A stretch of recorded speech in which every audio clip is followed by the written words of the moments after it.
Kicking off the list at number 10, a lot of hair. To kick off this wild part 2, I had to include the tale of the woman who ate her own hair. Why did she do it? What happened? How much hair? Well, let's find out. All the questions about to be answered. The Liverpool Daily Post back in 1869 got the attention of those passerbyers with this one. A 30-year-old passed away in the village of Lincolnshire. That's not too far off from the average life expectancy in the 1800s, but this case was a little odd. Something was off about it. So doctors asked the family if they could carry out a post-mortem, and lo and behold, a 2-pound solid chunk of hair was sitting in her stomach. It caused ulcerations of the stomach and ultimately caused her death. What a horrible way to go out. The woman's sister didn't know that over the last dozen years or so, she had been casually eating her own hair. Just one piece every now and then. Ultimately, it added up. If you know anybody that's eating their own hair, pass this on. Send them this video. This sounds rather uncomfortable. Number 9, cat attack. If I have to pick, I would say I'm 100% a dog guy. Cats are cool, don't get me wrong, but this next story freaks me out a bit. Also, I had a cat once and I pulled its tail on it. Hissed at me and scratched me and scared the life out of me. So, dogs for sure. Back in 1870, a rich woman had put her time, energy, and resources into cat breeding. What a fun little hobby and lifestyle. She had tons of cats, she loved them all equally, and they loved her. I'm allergic also, so this story is my nightmare on a level. But it does sound like a cute time, I'll admit, that's a nice way. Especially like in the Victorian era, what a lovely little pocket of fun. 1800s, a lot of candles, everything being extremely flammable, disaster hit often in Victorian times. And in 1870, a fire broke out of this young woman's home, and the cats were sadly trapped in the house. They made it out alive, but by the time they made it out, the 2 maids that had kicked the door open to rescue them, they had gone full primal. The cats just attacked them and it was all bad. The fire in the house had obviously scared them, so when the doors were open, these 2 maids were both attacked by them at full force, essentially, all of these cats. Like, what a horrible thank you for saving all of their lives, you know what I mean? Number 8, quick divorce. Let's just say the love thing isn't working out, okay? It happens, people change, but now what? Say it's the Victorian era, but divorce in England isn't allowed until 1857, and it's 1856. So now what are we gonna do? Well, considering what list we're on and which part it is, it's pretty wildly unfair. If you were the wife, you were getting sold in this scenario. How horrible is that? Wife sellers, they were a thing.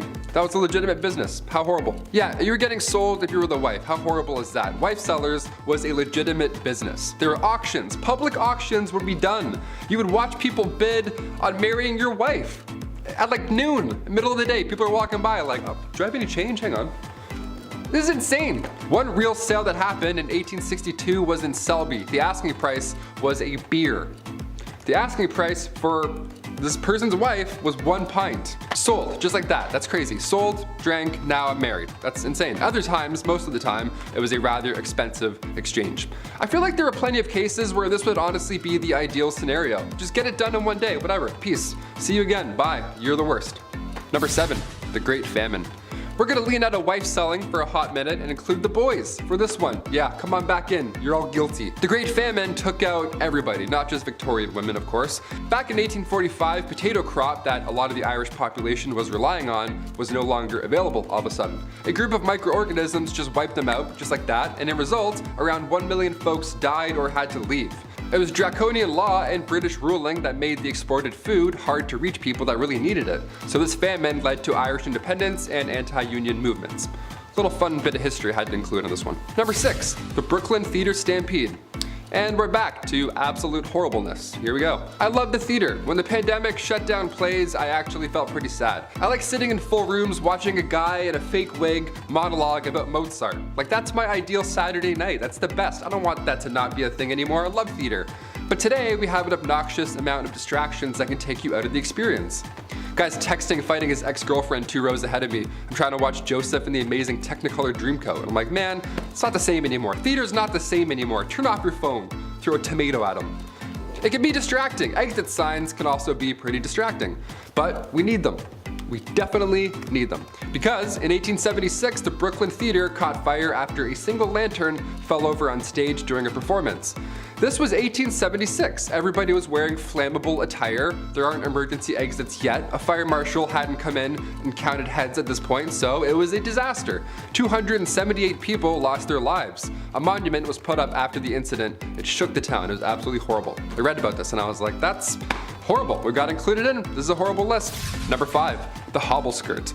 Yeah, so when people can't get out of burning theaters, it's stuff like this to blame. Just from this 1910 headline alone, I'm glad we don't have hobble skirts anymore. The June 12, 1910 headline reads, "The hobble skirt is the latest freak in women's fashions." The latest freak. Skirts that are so tight around the ankle that locomotion is seriously impeded and speed is impossible. Nice. I'll take 2, debit. Doesn't that sound like a bad time? Why would anyone want this? Sounds like you're gonna be late for everything. French designer Paul Poirier made these to free the bust, to free the, have a lot of room in here, whilst shackling the legs. So you in turn you can't move. Just what you need to move around uneven stone roads, I guess. Love the practicality on this one, Paul, thanks. Despite how ridiculous and unsafe the hobble skirt looks and acts, only the wealthy could afford such a thing. Shoot! Oh man, must be nice. I'll just be over here wearing jeans like an idiot.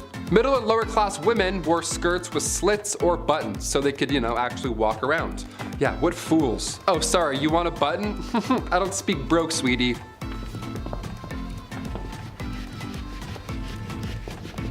Number 4, lead-based. When I started here at the studio a year and a half ago, maybe 2 years, I was like, okay, I gotta put on face cream maybe. A lot of lights, a lot of HD. Time to get rid of these bags under my eyes finally. I don't know, maybe drink some water. See what happens. Finding a skincare routine of any sorts is easy now, dare I say. The lovely World Wide Web has our back. You can learn how to draw your eyebrows on while listening to true crime. It's wonderful where we are today. But the cosmetic game, back in the 18th century, not great. Turns out wasn't that great, not that safe. RuPaul's Drag Race would have been a lethal sport, you know what I mean? Back in the 18th century, lead mixed with vinegar was often used to make your face look, more pale. The Victorian look, I guess, gotta have those veins pop out. A splash of sulfur for those freckles. Horrible idea. Queen Elizabeth I used cosmetics containing lead, mercury, and or arsenic, the same poison that took out George III and Napoleon Bonaparte, so not safe at all at any time, period. In fact, arsenic was on the priority list of hazardous substances, and toxic metal exposure is still an issue we're facing in this era, let alone Victorian. Number 3, the Kensington system. This was horrible. Queen Victoria was brought up under the Kensington system, which if you haven't heard it before is awful. I was grounded more often than not growing up, I'll admit, I was the youngest of 3, so I tried some shady stuff every now and then, but this is another level. At least I could go to the washroom without supervision, you know what I mean? Yeah, buckle up. Victoria's mother, Duchess Victoria of Kent, she created this Kensington system to control her daughter. She literally isolated the child from friends, family members, anybody, everybody, you name it. Her mother would monitor her every action on top of this, including who she can see or speak to, if there were any of those people at some point. Victoria only had 2 playmates growing up her entire life. She had her half-sister, Princess Feodora of Leningen, and then the Duchess attendant, Sir John Conroy, his daughter, Victoria. I mean, I had like 4 friends growing up, maybe 5 and a half, but this is just cruel. This is just unfair. Especially with a royalty too, you'd think you can have more things. No, less. She shared a room with her mother until she was a queen. That entire time, she literally couldn't walk down the hallway alone. Victoria has reflected on her childhood, and yeah, in case you're wondering, she hates John Conroy. She referred to him as a demon incarnate, so she's got the words. Number 2, arsenic dresses. If looks could kill, literally. You've heard of arsenic and old lace at some point, but what exactly are we talking about? Back in 1861, a poet by the name of Henry Wadsworth Longfellow, real name, his wife, Fanny, also real name, her dress caught on fire and her burns were so bad that of course she sadly didn't survive. But this was sadly common in Victorian days. Puffy dresses, open candles, as we heard earlier. These dresses back then, they were flammable as is, but some of them were made with literal poison. Some of them had arsenic made to have that like green look, like the real arsenic green look. It wasn't just in clothing either. Back in 1861, an artificial flower maker named Matilda Schurer used green arsenic laced powder, and her fingernails had turned green and green foam started coming out of her mouth, and it was just a horrible way to go out. Arsenic is not supposed to be inhaled, let alone worn. Although yeah, it did look nice for a hot minute. Not worth it. And finally, number 1, Queen Victoria's threats. Being the queen and all, and we're talking about the Victorian era, I figured we'd end with this one. Being the queen and all, a security team is always needed, and during her reign, there were multiple attempts to harm the young queen. The first attack was back in 1840. It was an 18-year-old man named Edward Oxford, and he fired towards the queen's carriage, but obviously and luckily missed. But when Edward was accused of high treason, he was actually found not guilty due to insanity. Then a couple years later, in 1842, it happened again. This time 2 men fired at her. They were found guilty. In 1849, her carriage was attacked by William Hamilton. In 1850, as the carriage was passing the gates of Buckingham Palace, Robert Pate, a retired soldier, ran up and hit her with his cane.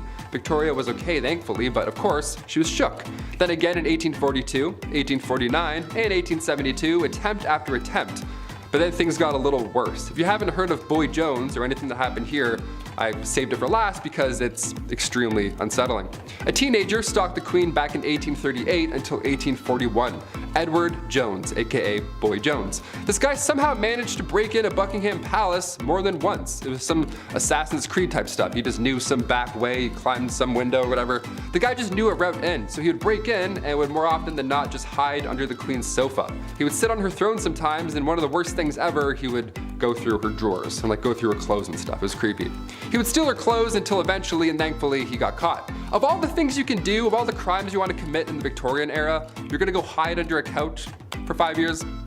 Okay, I'm glad he got caught, but just so weird. What a weird ending. Number 10, train engine cleaner. Ever wanted to get inside a small hole in the engine of a train and shovel out the coal that was left in there?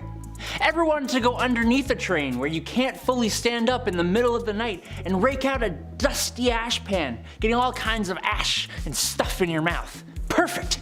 You can go join up with the railroad as a train engine cleaner. These guys would spend their days shoveling 5 to 6 tons of coal into the furnace of the steam trains, and then spend their nights climbing into said furnace, cleaning it out, and then going out in the middle of the freezing cold, wet night into a trench covered in water and oil and dust, and get right up under that sucker and pull out all the ashes and dust and crap that came out of the engine while it had been running all day. Number 9. Linker boy or linker men. Before the introduction of gas lights on the streets of London, the only gaslighting came in the form of small children who made you believe that you wouldn't be able to walk the streets without them tagging along with a torch to help guide your way. Then they'd expect a tip from you. Little rascals. They weren't so bad. They were generally pretty helpful in getting you from point A to point B while being able to see one foot in front of the other. And their charge was usually just 1 farthing, or the equivalent of a quarter. The linker boy, like a lot of the jobs on this list, was actually featured in a lot of art and literature from the time, and there were even some rather infamous ones, like Lawrence Casey, who was the personal linker boy for the courtesan Betty Careless. Oi! Where you going, mate? You forgot to like and subscribe to the channel. Oh, and while I've got your attention, why not take a little peek over at our Facebook, where you'll find behind the scenes content. Get on with it! Alright, bloody hell. Number 8, knock her up. No, not like that. God. Look, I despise my alarm clock. It wakes me out of my deeply deserved beauty sleep at 6 a.m. every weekday morning. Now take the alarm clock and assign that job to a real person.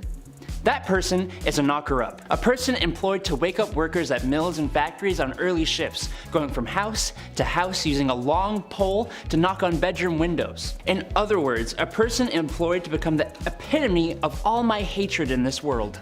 If you had this job, well, you're not alive anymore, but I hate you. The people at the time were somewhat friendlier than they are now, and I'm sure the knocker-upper wasn't a horrible person, but I'm sure there had to be some grumpy gills who would put their hand on your chest for doing this to them. Number 7, a phrenologist. I think if this YouTube thing doesn't work out for me, I'm gonna go and make up a science. It worked for phrenologists. They claimed that a person's personality, character traits, and abilities could all be figured out by bumps and indents on a person's skull. Characteristics like secretiveness, amativeness, conjugality, and combativeness were apparently controlled by areas of the brain that they called organs of the brain. The idea was dismissed by the church, but it nonetheless gained traction through Europe and was really popular in the States. The idea that you could modify these organs through self-control and practice sounded really good to self-help gurus at the time, if only it was real. Number 6, a dog whipper. Looking for someone who absolutely despises dogs and doesn't mind being despised by the rest of us. Otherwise known as a dog whipper. Back in the day, huntsmen would often hunt foxes and nail their tails to church doors, which would attract dogs of the streets. You'd also have churchgoers who would bring their dogs with them to church. These dogs were not allowed in though.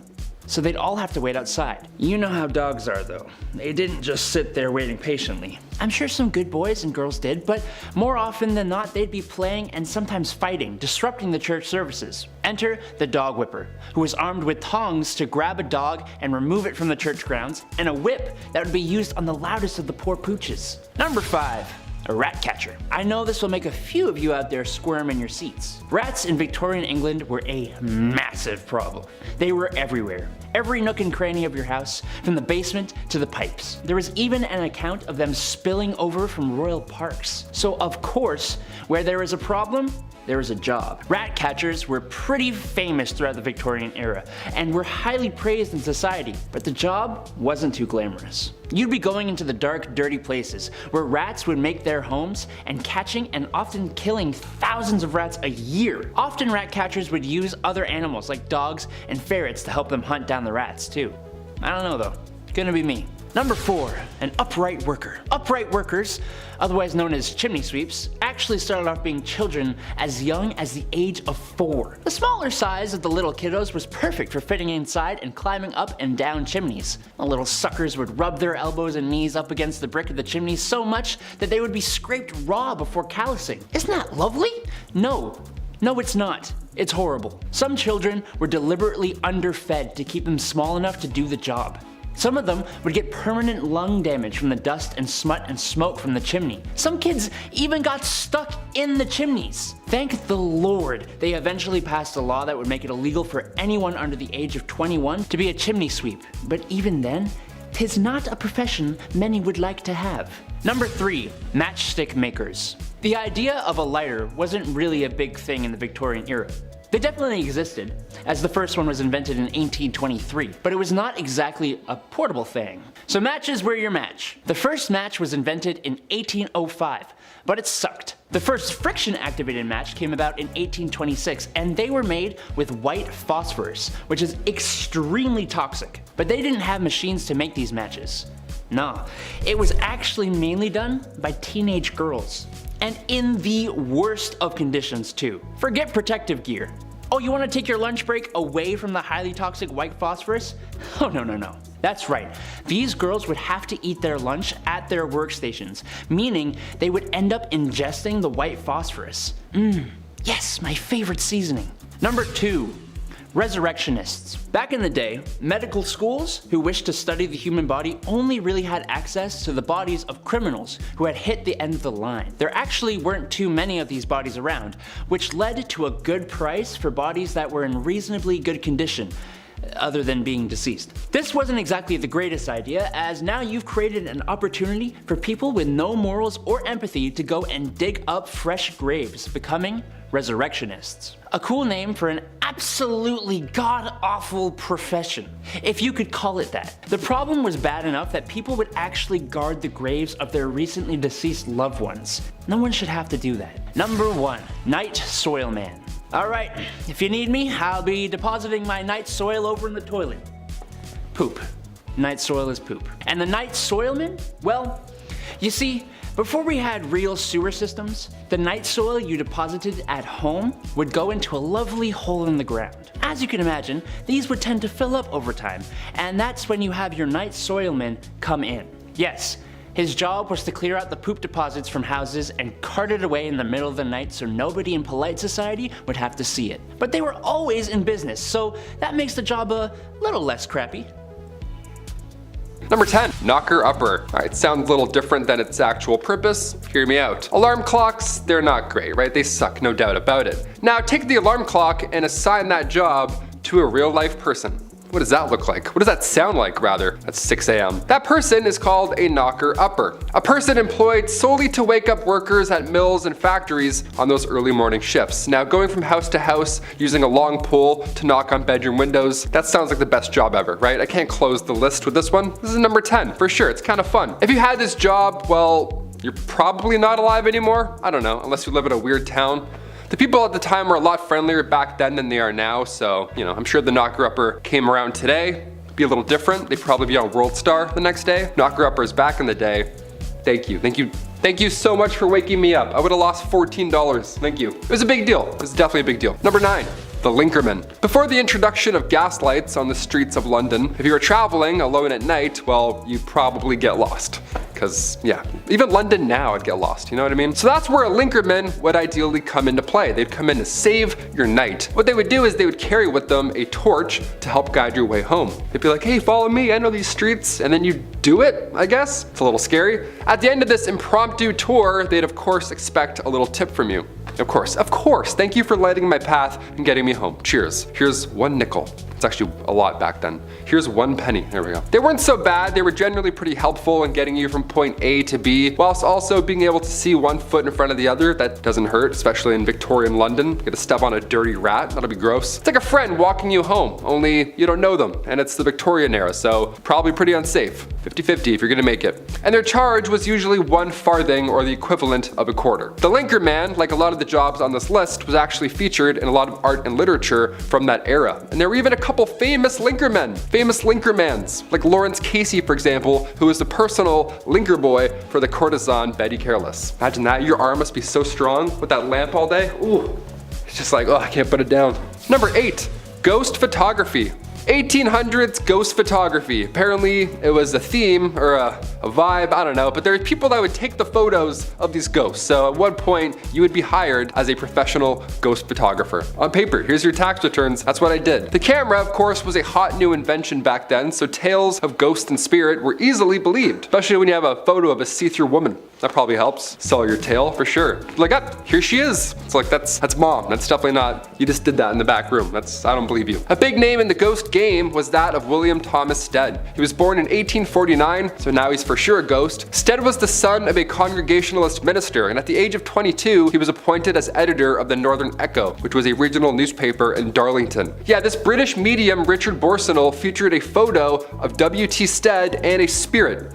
Imagine that. Imagine a day where somebody was awarded the Nobel Peace Prize and they also posed for photo ops with ghosts. Like, can you pick a lane? Science or not? What are we doing here? Number 7, grave designs. Graves, but make them cool, you know? Customize your own pit in the ground. That's fun, that's grim. In the late 1700s, cholera, bacterial infections, pretty much anything floating around your mouth and eyes, it was spreading and it was bad. Not a good thing to ingest. Not an ideal time in history. Many were biting the bullet at this time, of course, being gravely ill. But with this came a dark, new, fun trend. Yeah, here we go. The safety coffin. Yeah, let's make your own coffin, DIY. These coffins, God forbid, you were buried alive, while these safety coffins would allow the dead to rise again. Yeah, some Tony Stark guy in the back's like, if you push this, the body will pop back out and come to life. It's like, really? A lot of these coffins were built with extra comfort on the inside and of course a wire, the safety backup wire. This wire ran through the coffin, through the ground, and attached to a bell on the outside on the ground. So if somebody was walking by and they heard a bell ringing beside a gravestone, first of all, it's haunting, well, they know something's up and they can get them out.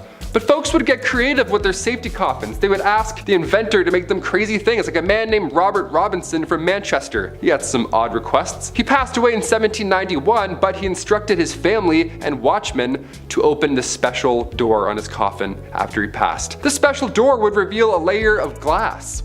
Yeah, so if anybody saw any condensation, well, you know, he's still alive and get him out. Only he wasn't alive. And now we just have the world's scariest exhibit, just a real life dead man. Let's close that back up forever. I don't want a glass coffin, that's disgusting. Number 6, rat catcher. I mean, obviously you know what's gonna happen with the name the rat catcher. It's gonna make a lot of you out there squirm in your seats, and I apologize in advance. Hit that thumbs up, you know, let's even out the energy. Rats in Victorian England, they were a massive problem. They were everywhere. Every nook and cranny of your home probably had a dirty, fat rat just sitting there with its weird teeth looking at you. From the basement to the pipes, everywhere. It was literally a big problem. There was even an account of them spilling over from royal parks. So imagine that. So of course there's a problem. So of course where there's a problem, there's now a job, right? Someone's got to do something about it. Rat catchers were pretty famous throughout the Victorian era. I mean, of course, brave souls, and they were highly praised in society, but the job obviously wasn't too glamorous. You'd be going into dark, dirty places where rats would make their homes, and we'd catch them, and you'd often have to kill thousands of rats every single year. And then deal with that. I don't even know how you deal with those bodies. I was gonna say bones, ew. More often than not, rat catchers would use other animals like dogs and ferrets to help them hunt down the rats. So You have your own little animal posse hunting down other animals. You would feel pretty good. You'd feel like the king of animals almost. Probably not, eh? It's probably a disgusting job. You probably hate it every day. Number 5, matchstick makers. The idea of a lighter wasn't really a big thing back in the Victorian era, obviously. I mean, they definitely existed. The first lighter was invented in 1823, but it wasn't like the ones we have now. Not like those Bics that still don't work. It wasn't a portable thing. The first match was invented in 1805, but it kind of sucked. And the first friction-activated match came around much later in 1826. This one here changed the game for good. They were made with white phosphorus, which is of course extremely toxic. But they didn't have machines to make these matches. No, it was of course done by people, young women. It was only women that had to do this, and in the worst of conditions, of course. And before you ask, no, they didn't understand protective gear. Well, they did a bit, but even so, women didn't get that kind of luxury, right? They didn't get that treatment. These girls would have to eat their lunch at their workstations, meaning they would probably end up ingesting said white phosphorus the entire shift. History is horrible. Number 4, resurrectionalist. All right, back in the day, medical schools who wished to study the human body only really had access to the bodies of criminals who had hit the end of their line, right? You're not gonna go dig up someone's wife and be like, hey, mind if I study her? He's like, no, please. There actually weren't too many of these bodies around to begin with, which led to a good price for bodies that were in, well, reasonably good condition to, study up close, other than being, deceased and disgusting. This wasn't exactly the greatest idea, sure, I'll admit that. Now you've probably created an opportunity for people with no morals or empathy to go and dig up fresh graves. And that's exactly what happened. People would become their own resurrectionalist. It's a cool name for a god-awful profession, if you want to call it that. The problem was so bad that people had to protect, they had to guard the graves of their recently deceased loved ones, or else these guys would come in and try and dig them up and sell your nana for like 20 bucks. You have to stay there for 4 nights and guard her. That's crazy. No one should have to do that. The Victorian era sucked. No one should have to do that. Or this next one here. Number 3, train engine cleaner. Yeah, this one's gonna suck. It sounds yucky already. For this job, you were required to get into, of course, pretty tough positions to, well, clean the engine of a train. Train engine cleaners would have to get inside a small hole in the engine of a train and shovel out all that coal that was left over.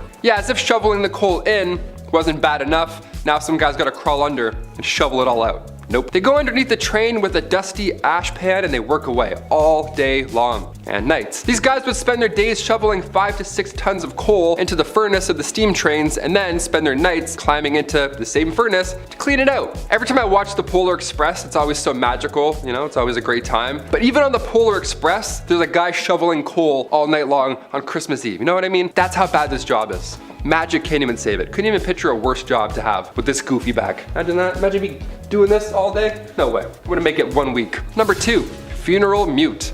Ah, yes. Death. Happened quite a lot back then. I thought being a pallbearer had a lot of pressure, don't drop them, all that kind of stuff. Victorian London saw many, many funeral mutes. Now, Oliver Twist, one of the lousy jobs in that tale, was that of a funeral mute. Oliver Twist is like, this one sucks. Well, it really sucks. Mutes were required to dress, of course, in all black with a sash while carrying a long cloth-covered stick, and your job would be to stand and mourn and not say a thing the entire time. You'd have to stand at the door of the recently deceased home and just welcome death. Just embrace it. You have to be death. The mascot for death is now you. Horrible. In Victorian London too, you're gonna breathe in a fresh, rotting body. Nice, that's good. I have about 4 days left, thank you. And after that point, you would lead the coffin all the way to the graveyard. Nice and slow, like you were leading a marching band. Only it's not music, it's death behind you. And finally, number 1, a chimney sweep. I remember doing this when I was a kid. Okay, I got some questions now. I'm gonna make some phone calls after this list. I had to do this when I was a kid, but back then it was a lot worse. It wasn't a chore, it was an actual job. This was a terrible job to have in Victorian London, obviously. Chimney sweeps were famously young men, guys. I can't say anything else here, but they were young lads. That's it. History is pretty horrible, right? You could fill it in. 1840 was a good year, all things considered, because a law was passed that made it officially illegal for anyone under the age of 21 to climb in and clean a chimney. Nice. I was 18 cleaning my chimney at home. I had no idea. I could have busted out this law and been like, actually, 3 more years, Dad. See ya. Just moonwalk out of there. I'm not cleaning anything. Just the kitchen for now. I'm not using that tiny little brush Why do all chimney sweeps have a tiny brush? Give them a bigger brush, you know? Number 10, Jack the Ripper. If we were to pick a poster boy for this list, well, it'd be him. Jack the Ripper was the alias given to the unknown criminal with sick tastes. During a period in the late 1800s, there was a string of cold-blooded de-lifings that affected London. Victorian London, to be specific. It got so bad that they were telling people not to go out at night in fear of the Ripper. Ooh, that does not sound good. His crimes were extremely graphic and violent and meant for a much more mature and suitable audience. Just to make things even worse, he was never caught or really even fully identified. Some of the theories say he was a she, he was multiple people, or even Prince Albert. I thought it was Prince Albert at one point. They really don't know. Oh, that's terrible. That's just awful. Right, love, I'll go out with you, but your Ripper could be out. Number 9, Charles Bravo. Mr. Bravo succumbed to his illness in 1876. He had been poisoned with antimony, which at first when I read that I thought it said alimony, and I feel like a lot of husbands died of that. That's a divorce joke for everybody at home. With antimony, which is a poison that works very, very slowly. Slowly enough that he would have known what was happening. Thus, he quite possibly knew who did it, but never revealed who did. Now, at the time, it was believed to be a manual checkout, if you will. What's crazy about this case, though, is that it's like a game of Clue. The wife was having an affair with a doctor, so you know, there was something there. There was also a disgruntled maid who all wanted a piece of Mr. Bravo. Yes. The family fun game night conclusion was it was the wife in the library with the candlestick. I meant the poison. She poisoned him. It was her with the poison. We think. That's the running theory. We still don't know. Number 8, Thames Torso. The Thames River is famous for being a stinky, rotten, no good, very bad river filled with the most heinous refuse humans have to offer. That's right, love. It's awful, isn't it? Oh, it's bloody awful. So, to some, it shouldn't be a surprise that in September of 1873, a woman's torso was recovered from the river. Hold on to your barf bag, folks, because it's only going to get worse from here. There was also lungs, a right thigh, a right shoulder, and lastly, a scalp of the face, and it is attached. It is gross. Ugh, they found that as well. Authorities did their best to reconstruct the body, but this isn't a Malibu plastic surgery office. They even sat out the face on display in hopes the public could identify the victim. One man suspected it was his missing daughter, but a positive ID could not be made. Thus, we know nothing about the case. Number 7, the Gattons. In 1898, adult siblings Michael, Nora, and Ellen Murphy were on their way home Boxing Day after an entertaining day out. They made their way home after a dance had been cancelled. And sometimes that happens, but they still made the best of it. And you know what? I respect that. Enjoy your life. Enjoy the afternoon. That's awesome. However, they never made it home. Their bodies were discovered in a grisly, bloody scene. I mean, really bad. Skulls were crushed, bodies were beaten, and someone had done in the horse. I mean, they shot the horse. That's crazy. No witnesses, I guess. To this day, nobody knows what happened to the siblings. It's really scary. Number 6, Edwin Bartlett. Edwin Bartlett, like many other people in the Victorian era, was in need of a good dentist. I could use one too. I need braces. I'll be so cute with braces. A lack of dental hygiene made for many issues back then. So, if you take away anything from this list today, folks, it's brush your teeth and go see your dentist. It's important. Well, he went to the dentist because his breath had been so bad he had to sleep in separate beds from his wife. He had so much buildup and gunk in there. It was that bad. Gross. For me, it's because I fart in my sleep, or at least so I'm told. That's what everyone says. I don't know. At the time, Mrs. Bartlett asked her husband to pick up a large portion of chloroform because that was legal back then. You just pick up some chloroform. Okay, sure. What a time to be alive. He later was found with chloroform in his system, a large amount. The missus somehow convinced the court that she was innocent. A study done almost 100 years later confirmed it was her. Well, at least maybe it was her. We're, again, still not sure because it was so long ago. Number 5, Harriet Booswell. Christmas morning 1872 was a good morning for everyone waking up except Harriet Booswell, who was found carved up like a Christmas goose.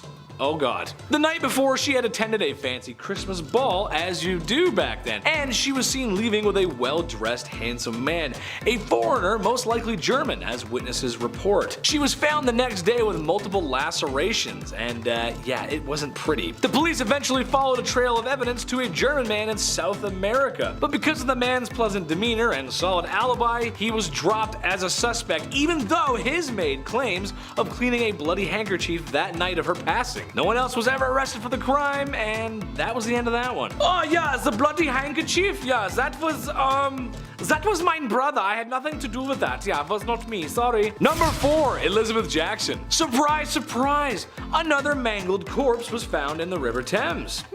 That's weird. This time, the lower half of a woman and legs. As the days went on, more and more parts were discovered. And after another bad glue and paste project, it was identified to be Elizabeth Jackson, a young woman who had left her home in shame of an unwedded pregnancy. Ooh, scandalous. Sadly, she ended up in River Thames, and no one is sure who did it at all. Some claim actually it was Jack the Ripper, and while it does make sense, experts don't all agree. Thus, it is another unsolved mystery. God, why is it happening so much back then? What the hell's going on? God. Number 3, Lizzie Borden. Lizzie Borden took an axe and gave her mother 40 whacks, and when she saw what she had done, she gave her father 41. That's a nice nurse. What a nice thing to say about a nice young lady. Maybe one of the most famous crimes ever, actually. In a nutshell, it looked like Lizzie had done it. It was a closed and shut case. It seemed like a pretty concrete open and shut case, but yet again, somehow she got off free. She claimed that she was in the barn when it happened, and then she discovered the bodies. Now, most of the topics on this list are a whodunit, but I mean, for sure this one, we can't be so serious to not ignore the facts here, right? I mean, she was the only person there. Who could have done it? Well, unsolved apparently. Oh god, alright, she didn't do it. Number 2, the West Ham vanishings. Just east of London between the years of 1882 and 1899, a few women disappeared and then were left in parks, or at least their bodies were. I don't know why that keeps happening. It's 1800s is weird. And while we don't know very much about Jack the Ripper, we know even less about these cases, as they've somewhat fallen into obscurity. Naturally, police thought it could be Jack the Ripper again, but it's also likely that it's not. I'm starting to think Victorian London isn't the safest place for a lady to be. I don't like this is going. That's all the information on that one. It was like, yeah, they died, we don't know who did it. Oh, okay. Alright. I'll put that in. Number 1, Carrie Brown. This one takes place in 1881 Manhattan. Carrie Brown was found deceased in a hotel room. A man named Amir Abi was arrested and spent 11 years in jail for the crime, before being proven innocent and released. So what's so crazy about this whole thing? Well, given the same style, the running theory was that again, this was Jack the Ripper, even though this was New York and not London. So the question is really, who did Carrie in? And if it was Jack the Ripper, why is he in New York, and how many more did he really commit in London and New York? Man, that's scary, dude. I don't know. Number 10, the Fuzzy Wonder. Growing up, I had the classic red toy car. It was great. I would honk the horn, slam the door with attitude, wearing a diaper. It was the perfect invention for a youngin' like me. But back in the Victorian era, the toys or whatever, not as fun. Definitely not as fun. Fisher-Price wasn't born yet, so if you wanted to wheel around and kill time, maybe even have a few laughs, well, you had to use this, the Fuzzy Wonder. Yeah, this, let's unpack this one, shall we? This patent, I'll be honest, this patent here makes me think. It makes me wonder more than anything. Why didn't this change history? Are you kidding me? The fuzzy seat, the gears, the foot straps, the possibilities are endless with the Fuzzy Wonder. The only thing that we do know about this patent, the only hint as to who or what this was for, is written right below the product's name. It says, the Fuzzy Wonder, the champion of his species. His species? You're telling me there's more of these? Where's the Fuzzy Champion? Let's take him for a spin. He's probably got an engine. It's probably great. I go shopping riding one of these for sure. Definitely. Wheeling around, throwing stuff in. Easy. Number 9, top hat cigar holders. Yeah, this one here is so Victorian. I love it. In the Victorian era, smoking cigars was a popular pastime amongst wealthy men. If you were rich, you had to smoke cigars all day, every day, and then cough nonstop. Cigar holders, of course, were used to prevent the cigar smoke from directly entering the smoker's mouth and to keep the cigar cool and on your persons. There were various types of cigar holders during the Victorian era, ranging from simple wooden or metal tubes to more elaborate designs made of ivory, silver, or sometimes gold. Fancy schmancy. Some holders were designed to be attached at the end of a walking stick, while others could be worn as a pendant on a chain, or in this case, for some reason, a top hat. Yeah, why is there smoke coming from that man's head? I wonder if he's okay. Oh, he's just bad. That's cool. My mistake, sir. Continue on with your Victorian cigar stroll. Yeah, people's heads were smoking. They would keep all of them lit on their top hat. What a weird place to hold them. Cigar holders were often personalized with the owner's initials or family crest, and they were considered a status symbol. although it looked ridiculous on a top hat. This was a way to flex your wealth, you know what I mean? There were no broke boys walking around with top hats. No way. Or cigar holders on said top hats. No way, that's insane. That's a lot of weight on a hat. I'd be doing this a lot. Number 8, the fork and knife cleaner. In theory, in the Victorian era, this one sounds great, but it also seems like way more effort than just hand washing, you know? I don't know, let's talk about it. Invented in 1850 by Thomas Parker in Kensington, the knife and fork cleaner in the 1850s, it was pretty significant. It was a big improvement in the process of cleaning cutlery, a bit, I guess. Prior to this invention, cleaning knives and forks was a time-consuming and often challenging task. Definitely harder than it is today to wash a dish. The knife and fork cleaner consisted of a handheld device with multiple bristles and brushes and gears that would all fit around the knife or the fork, and then it would spin and move around. Again, looks like a saw trap. The user would then rub the utensil back and forth through the bristles to remove any food or debris. It took a while, and like I'm saying, a little bit more effort probably. This invention was particularly used for commercial kitchens where large quantities of cutlery needed to be cleaned quickly, so restaurants, whatever. It was also popular among households, even though it didn't last too long. It's definitely worth a mention. It looks scary more than anything. I wouldn't be like, ugh, cleaning my fork, like, don't eat my arm, thank you. Number 7, Vigor's horse action saddle. All right, now we're into it. Here we go. I mentioned the Fuzzy Wonder earlier. This thing here, Vigor's horse action saddle. Yeah, action saddle. We got some action here. There we go. This saddle would sit somewhere in your home, ideally in a place where no one else could see you. That's great, that's a start. The way they marketed this thing back then, they made it sound like it was an actual health benefit riding this big vibrator, for lack of a better term. That's all it did. It just vibrated and you sat on it. That's all I'll say. It's all I'm allowed to say. On the patent, it states that Vigor's horse action saddle can promote good spirits, it quickens circulation, it stimulates the liver, and probably other places, and it even creates an appetite. Yeah, all that in a thing that shakes you up in the corner of your house. Imagine it's the Victorian era and you have to watch your drunk uncles take turns riding this thing all weekend long. This is far too intimate for the family room. This is kind of gross. Yeah, it vibrates a lot and really hard, so that's it. You can do the rest. You can think the rest of the thoughts, dirty freaks. Number 6, the toilet mask. Madame Rowley's toilet mask. Okay, where do I even begin with this one? At first, I thought that this was a mask that you had to wear while you took a shit. I mean, compared to everything else on this list, I was like, yeah, sure. People would wear the Phantom of the Opera masks every time they had to go to the washroom. Probably, who knows? They were weird back then. A toilet mask was not that. I mean, not too far from that. A toilet mask was a natural beautifier for bleaching and preserving your skin. Victorian bleach. Easy, that's fun. The patent even stated that this mask would remove complexion imperfections.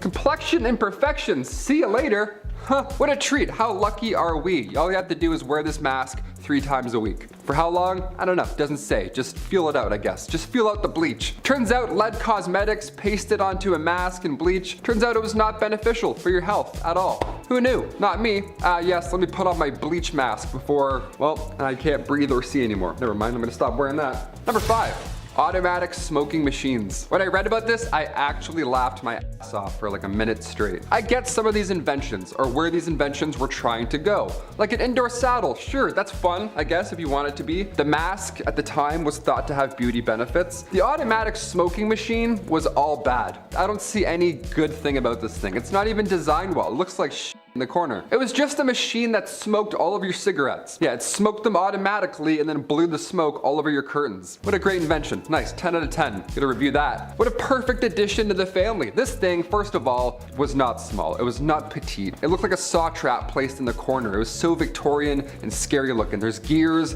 and pulleys and they're like, there's smoke pluming out at random places. It's like having a choo-choo train in your house. Who wants this? A choo-choo train that gave you lung cancer. Nice, score. Merry Christmas. Yeah, fire it up. It only takes 80 cigarettes at a time. I know. Number 4, the surprise chair. Are you tired of sitting down on chairs that, you know, stay still and don't immediately topple back once you apply any amount of pressure? Well, don't I have just the thing for you? Here we go. The surprise Victorian chair. I guess it was invented for laughs in a world before Netflix. Sure, I guess you have to be creative. There's no sign of practicality in this patent, so we're gonna go ahead and assume that these 1800s folks, they were hilarious. They loved a practical gag. I'm not even gonna say prank. Don't even make me say prank, YouTube.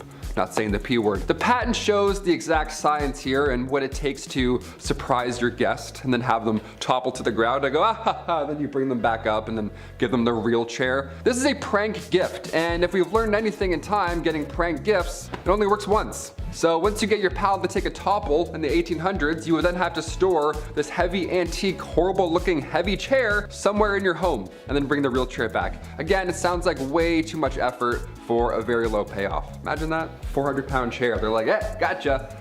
All right. Who next? Number 3, toilet troubles. Now, the Victorian era, it was unsanitary, to say the least, sure, but it was also dangerous in ways that you wouldn't expect. Some random poo-poo signs coming out of you. One of the greatest Victorian inventions was the bathroom. I love this one, it's great. Now, it took a few tries to figure out the whole methane gas problem, but we did it. Yeah, spontaneous combustion of the bathroom was weirdly common in the V era. Flammable gases like methane and hydrogen sulfide, well, they built up over time with human waste, and more human waste, and just, well, so much and gases, it built up in the sewers and eventually it backed up into our homes. Next thing you know, you're lighting a candle and then your bathroom's gone and you're gone and there's shit everywhere and it's the Victorian era and you're like, what do I even do right now? What just happened? What science was that? Number 2, the wave rockin' bath. Seaside at home, let's do it. Are you tired of regular bathtubs that are stationary, relaxing, and don't soak your entire floor in minutes? Well, the Niagara wave rockin' bath washes all that away. Yep, see you later. This bathtub was designed to rock, literally. It kept your blood in active circulation, apparently, and it only required 3 pails of water, also bull. The patent promised the fullest illusion of a sea or a river bath, whilst promising absolutely no water will splash on the floor. Yeah, good joke. No way that's gonna happen. And it didn't happen because that's way too good to work out. Imagine having this now growing up. Are you kidding me? My mom would be yelling at me to clean up the floor immediately. I already made enough splashes with just a stationary bathtub. I don't want a rocking bathtub. I'm trying to rinse my hair. I'm like, this sucks. Shit everywhere. It's so stupid. Just doing this is so stupid. Looking at lights. Finally, number 1, beauty patches. Oh, we need to bring back beauty patches ASAP. Imagine me right now doing this list with an 800s beauty patch. You'd hit that thumbs up immediately. You'd be like, this Victorian man is straight out of time. These patches came in all shapes and sizes. Now, even in this portrait from 1755, quite a ways ago, Joshua Reynolds painted Charles, the 9th Lord Cathcart, rocking a large beauty patch. These beauty patches go way back. Also, look at him. That's a lord right there with that. He's confident. Got one of those, he's great. Beauty patches in the 1800s, they were small, tiny circles, sometimes even hearts or stars, that's pretty fun, you go. Now the reason for these patches, and sometimes having more than one, is because they were commonly used to cover up smallpox scars. Yeah, we found out your secret, you Victorian era gentlemen. They were made out of silk velvet and they were applied with glue, so if you pick a spot, you better be confident. The patches were dark black and they were also meant to make your pale skin pop, which again, imagine if I had one right now, you'd be blind. I'm so pale as is already. If I put one of those patches on, wouldn't be able to see the screen. You turn that brightness down real quick. The position of these patches could also determine your political allegiance. Historian Joseph Addison took note of these positions when observing 2 political parties from back in the 1800s. One party had beauty patches on the right side of their face, while the other side had the opposite. Today we have Twitter. Yeah, usually you can tell someone's political allegiance by just taking a glimpse of that. You're like, oh dear, no, we don't want to talk to that guy.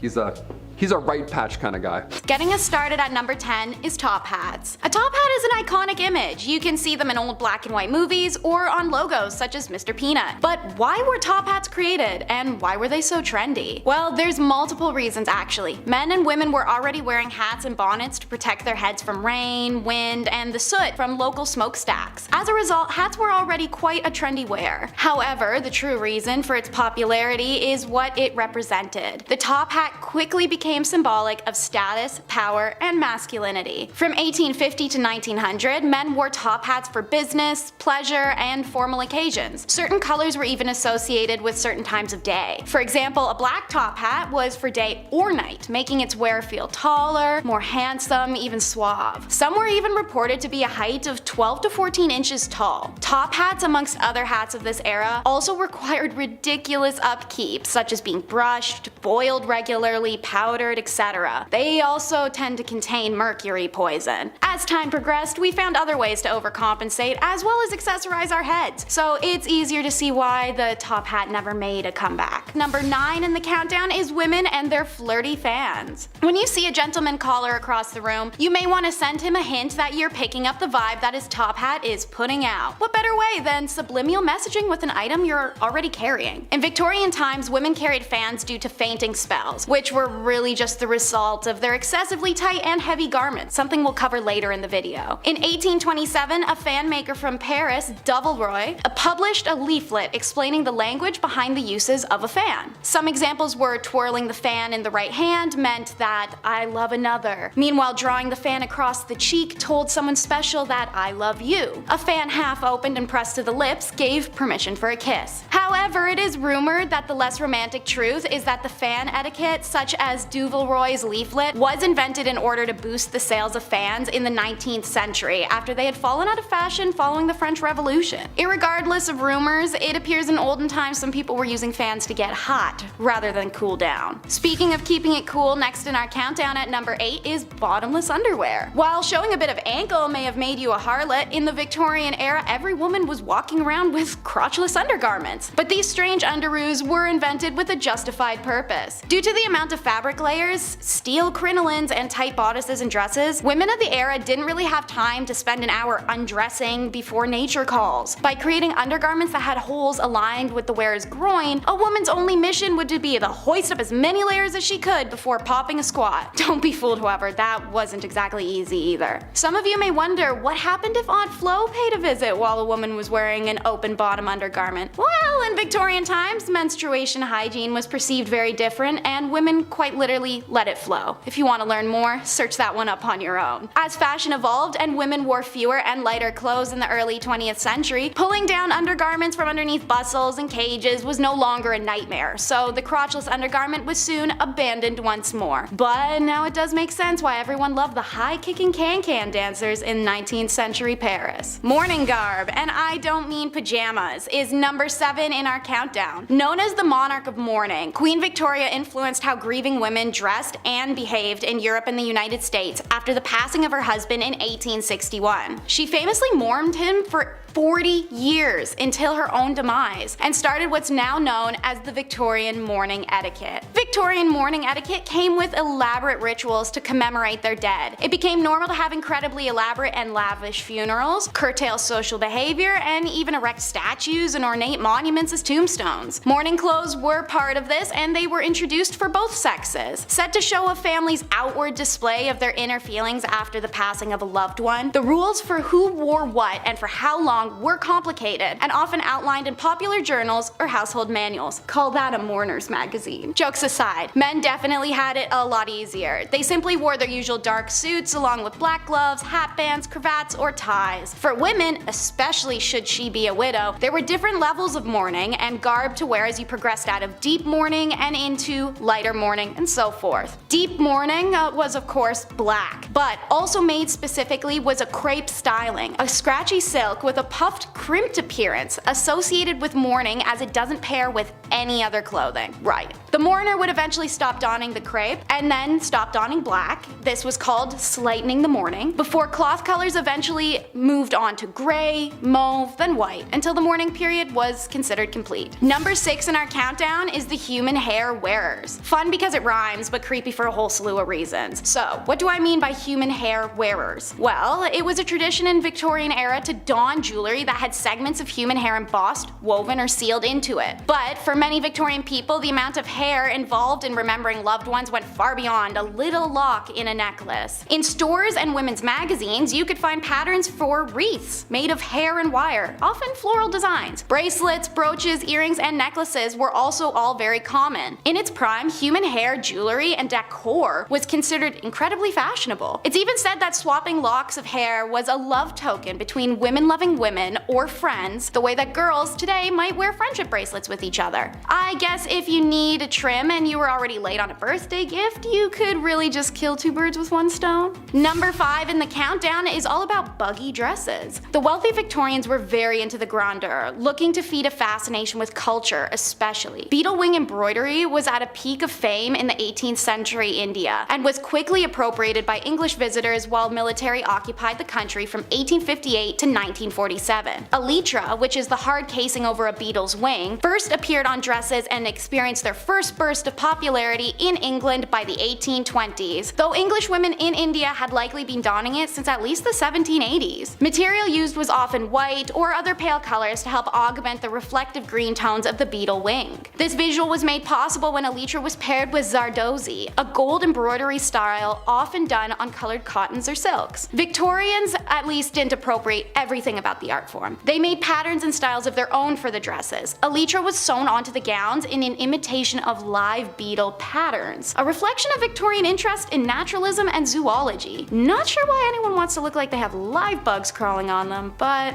okay. Number 4 is the casual ball gown. One of the most notable shifts in Victorian time was that fashion began to be differentiated by gender rather than class. This reflected the changing roles of women in society. And let me say, every part of Victorian women's fashion seems tortuous. You start your day layering on long crotchless underwear and tunics before strapping a metal cage to your waist. You then wear an average of 6 skirts over that, alongside bodices and corsets that would forever change the placement of your organs and potentially even suffocate you to death. The reported average weight of a Victorian dress when fully on could be anywhere between 14 and 22 pounds. But the risk doesn't end there. In fact, it was everywhere. It was estimated that between the 1850s and 1860s, 3,000 women in England died from their crinolines catching fire, as airy fabrics and hoop-supported skirts also allowed for plenty of air to circulate beneath a dress, which could also make a small flame grow out of control in seconds. In 1864,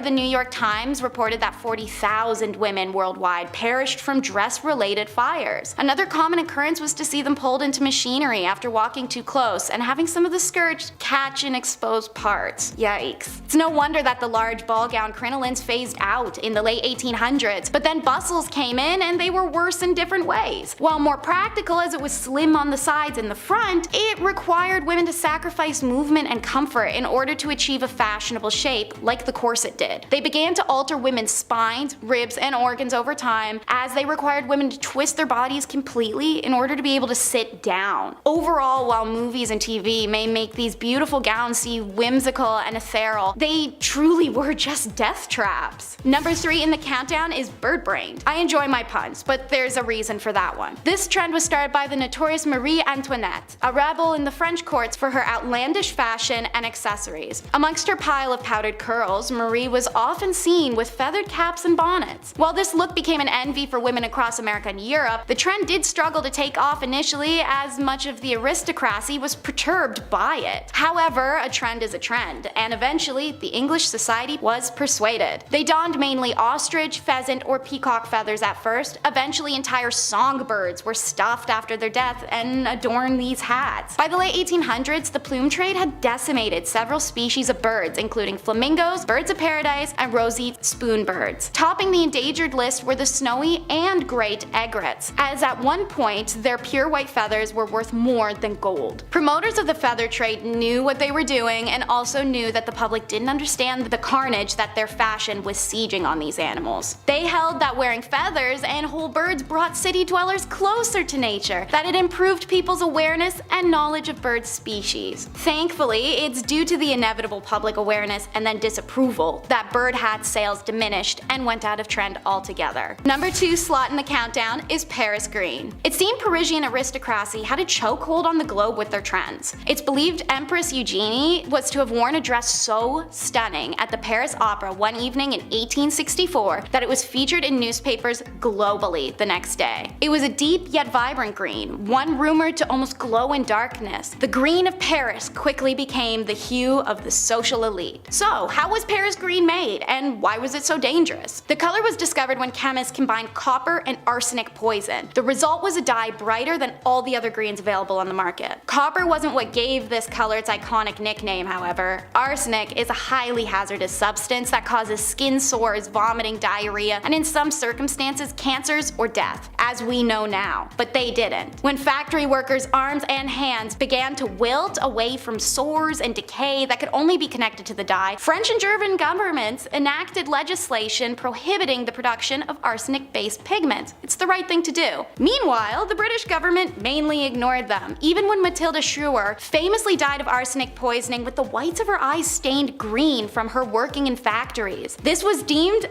accidental poisoning by the government at the time. Paris green remained popular in England until, ironically, it just went out of trend. It's a little bit of an abrupt ending, honestly. No justice for those exposed in workplaces or compensation for suffering, but nothing takes the cake quite like the Victorian trend of looking dead, which is #1 in our countdown. You'd figure people look dead enough as is, inhaling arsenic and mercury from their clothes and shoes and hats constantly, let alone their home decor, but looking dead was the fashion of the day. This look was specifically modeled after how tuberculosis affected you. Pale skin, watery eyes, red lips. While this disease was decimating the lower status, higher status women recreated it with makeup and arsenic consumption. You heard me right. In order to get pale skin, women consumed arsenic. In order to not die from arsenic, the consumer had to follow a careful process, eating small doses to build up a tolerance. Now, arsenic is addictive, so if they at any point stopped the consumption, they would experience withdrawals such as vomiting, stomach pains, convulsions, hair loss, nervous system failure, kidney failure, delusions. The list goes on. Some women were stuck taking it for the rest of their lives. For the desired watery eye look, women would put citrus or even perfume in their eyes. Some went farther, using belladonna flower, also known as deadly nightshade, for longer lasting tears. However, being poisonous, little wonder why blindness was widely reported as a symptom of belladonna drops. No wonder it did such a good job. Red lip paint included, you guessed it, more poison. In this case, usually lead. All of these poisonous products would contribute to illnesses and facial decay. Death was of course a long-term side effect of the usage once poisoning reached its crescendo. Suffice to say, while you may really want to fit in, some trends are not worth getting on board for, especially if they'll slowly melt your face off.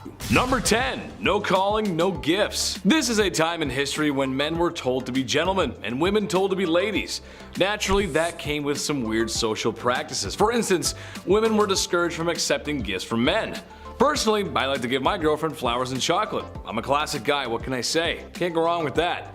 However, even if a handsome silver-tongued devil such as myself were to give some flowers and the finest dark chocolate a 7-Eleven has to offer, and a most promising woman were to accept said gifts, she may not be able to call me back. Literally because, well, the phone isn't exactly a thing yet, and also because that's something else women were just discouraged from doing.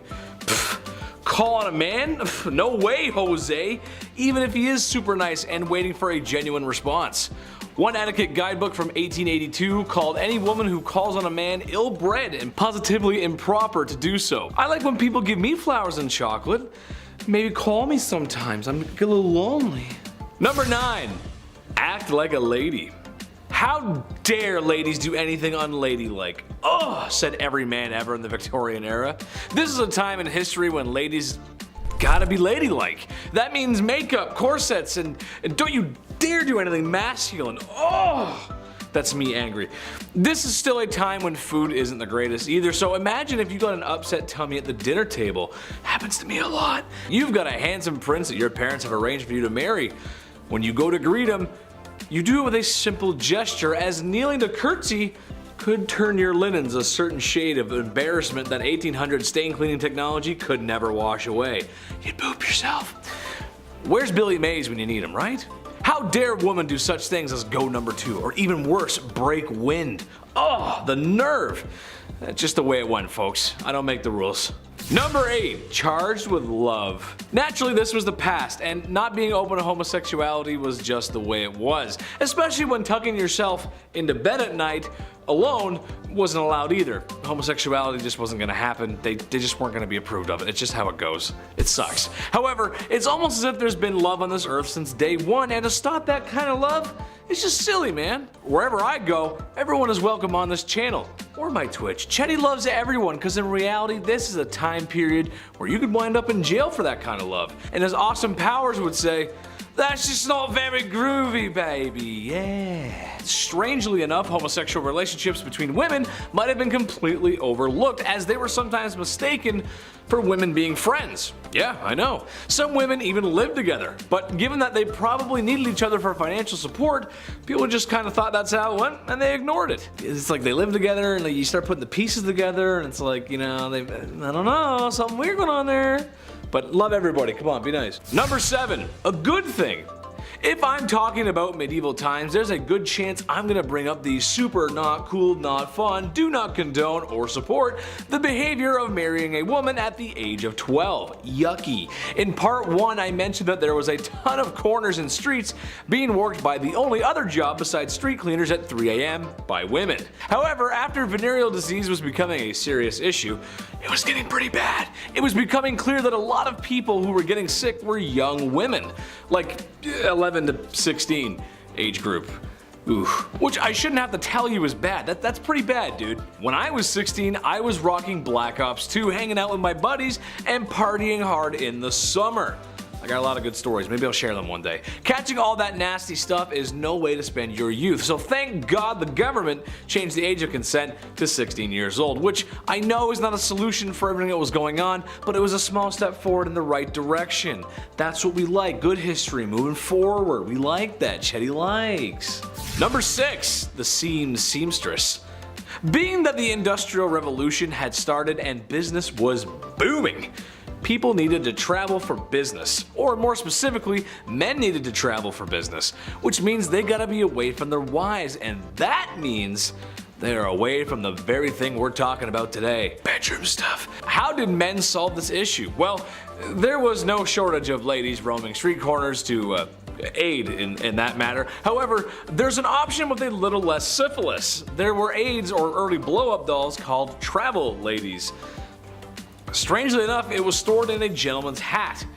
What?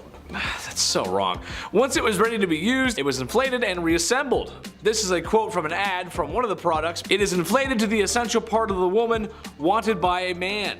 That just doesn't sound very good. This is why we have boards of people to check stuff from products before it gets shipped out to the public. I feel like that just wouldn't fly very well today. Number 5. Big polluter. This just doesn't make any sense. It never did to me, and it still doesn't. But in case you didn't know, self-pleasure was a big no-no, commonly called self-pollution, which honestly is very funny to me. That's just hilarious. Don't self-pollute yourself, Chris. That's bad. Don't do that. That's naughty. It was a sin and thought to be a cause for many ailments. I'm sure you've heard the classic saying that for guys, if you decided to go bump in the night by yourself, there's a good chance you'd need a walking stick because it would make you go blind. Women were also targeted, however, as for any pearl polishing by women was thought to be hysteric and needed to be treated for such. Look, the truth is, any man who wants to wax his carrot or woman tuning a one-dial radio should be able to do so without judgment of society or medical remedies of snake oil doctors. Love yourself, love everybody else, and just as long as the bedroom door's closed, you're good. Just don't do it in public, you're good. Number 4, shake and bake. I'm something of a scientist myself, but that doesn't mean I know everything, and if you actually need to learn something about health and safety, take it from a professional, not a second-rate John Candy. However, when coming across this fact, I just had to share it, because with my medical knowledge, this just doesn't sound right. Alright, so kids, we know how they're made. I don't need to go into detail for that. However, there was this idea back in the Victorian days that if a woman danced shortly after doing what mommy and daddies do, then there was a chance that her pregnancy just wouldn't happen. Or perhaps more commonly after riding a horse. Same idea. Okay. Which is frankly horse. I mean, come on. My mom always told me when she was baking that I had to be quiet and stop running around the house or the cake she was baking wouldn't rise. Well, they always did. I love chocolate cake. I mean, really, I do. I'm starting to wonder if there's a connection here.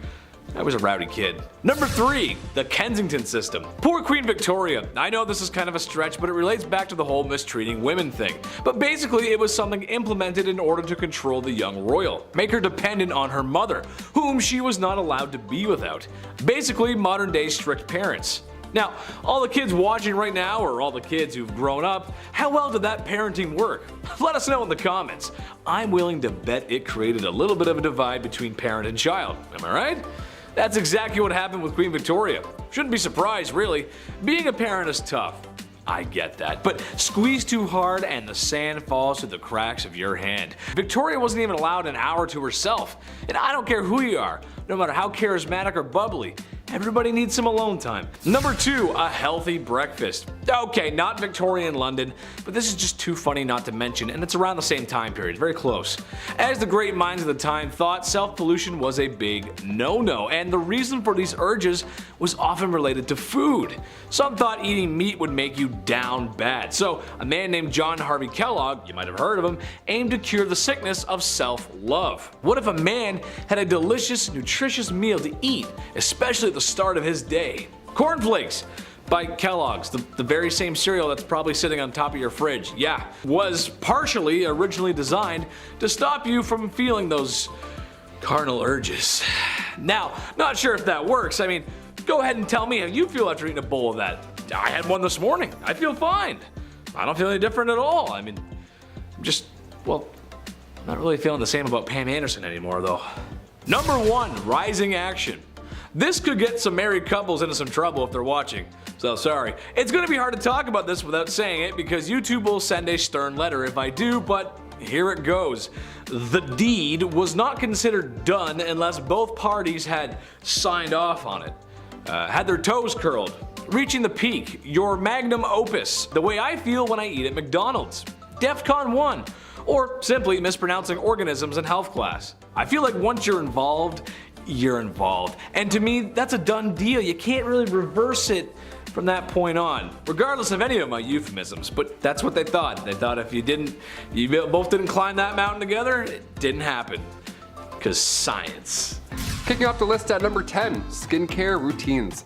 For a long time now, having pale skin in Europe meant that you were among the wealthy, because in the 17th and 18th century, this suggested you could enjoy the indoors. You didn't get sunburns working outside all day, aka wealth. Keep in mind, this was long before sunscreen was ever even a thing, so at the time, the best thing to wash your face with was something called chemical wash. That was a mighty wash. This thing packed a punch, that's for sure. This wash would ideally get rid of sunburns, pimples, ringworms, smallpox, scurf, or morphew. I don't even know what scurf is, but it sounds awful. I don't want it. And your skin afterwards would be pale and literally glowing. Thing is, all these foundations were made with old-timey, horrible, poisonous recipes. One of these facial creams, I swear, I'm not making it up, was literally this. Steep the lead in a pot of vinegar and rest it in a bed of horse manure for at least 3 weeks. What? I'm trying to get rid of bags under my eyes. How am I supposed to steep lead? What am I, Walter White? I don't know how to steep lead. I can barely steep tea, let alone lead. Moving on, I'm upset. Number 9, natural or painted. Today the internet is full of makeup tutorials in every corner. Doesn't matter what style you're looking for, help is now available. You can learn how to draw on eyebrows while listening to a true crime story. You know what I'm saying? It's perfect. The makeup game is crazy, but back in the 1800s, you only had 2 looks to choose from, really. You had the painted look or the natural look. Natural was light on the makeup, more of a paste look than anything, almost like you're a Victorian painting, you know? One of those. But to achieve the lighter look, Europeans would use actual paint, like paint. Just lead-based paint. And the most important part of applying this is that you can't smile. You can't even move at all. Any emotion will cause the paint to literally crack. Again, that's why all these paintings are so serious. Madame X, the portrait of Virginie Amélie Avegno-Gautreau, originally painted back in 1884. At first, Sargent made the woman's strap slipping off her shoulder. That was a little, scandalous, a little oopsies. That was deemed too scandalous for the upper class society around him back in the 1800s, so John had to literally repaint these straps back on. Yeah, backlash was so strong, John had to move after he sold the painting. The guy left Paris because of spaghetti straps. What a nightmare. But this is what I'm talking about. You start drawing veins on pale skin, people would lose their mind. Love that pale veininess. Number 8, beauty patches. 1800s beauty patches came in many different shapes and sizes. Take this portrait from 1755, for example. Joshua Reynolds painted Charles IX, Lord Cathcart, rocking a pretty large beauty patch. The guy literally looks like the rapper Nelly. That's massive, it looks like a band-aid on his cheek. Whereas other fabrics used in the 18th century were much smaller. They were tiny circles, hearts, stars. If you found this, you'd think somebody was gearing up to go to an Arctic Monkeys concert. They were often used to cover up smallpox scars. They were made out of silk velvet and they were applied with glue. Now the patches were dark black to make the pale pop, but the location of where these went also had purpose. A beauty patch in the corner of your eye meant that you had a lot of passion. On the forehead, that was meant to be majestic, and a dimple patch, Well, you're a cheeky one. That's the scandalous one you are. The position of these patches could also determine your political allegiance. Historian Joseph Addison took notes on these positions when observing two parties from the 1800s. One party had patches on the right side of their face and the other had the opposite. That's like switching jerseys back in the 1800s. You're like, this team sucks. Number 7, mouse skin eyebrows. Okay, Stuart Little, if you're watching this, skip to number 6. You don't want to see any of this, alright? Trust me, it's not good. Back in the 1800s, as I mentioned earlier, the cosmetic game was harsh, to say the least. The eyebrows too, they had a rough go. Eyebrows were completely plucked off back then in order to make the forehead bigger. Yeah, you need that 1800s 5 head. That's the trick, apparently. Imagine if I shaved my eyebrows off and then painted my face like pale white. Honestly, I'd do it for the clicks. I'd do it for you guys. This 5 head look didn't last forever, thankfully, but for a hot minute it almost got worse. In the late 17th century and early 18th century, these leading ladies would shave off their eyebrows and then they would glue on mouse skin to replace them. Like a band-aid, only horrible and stinky.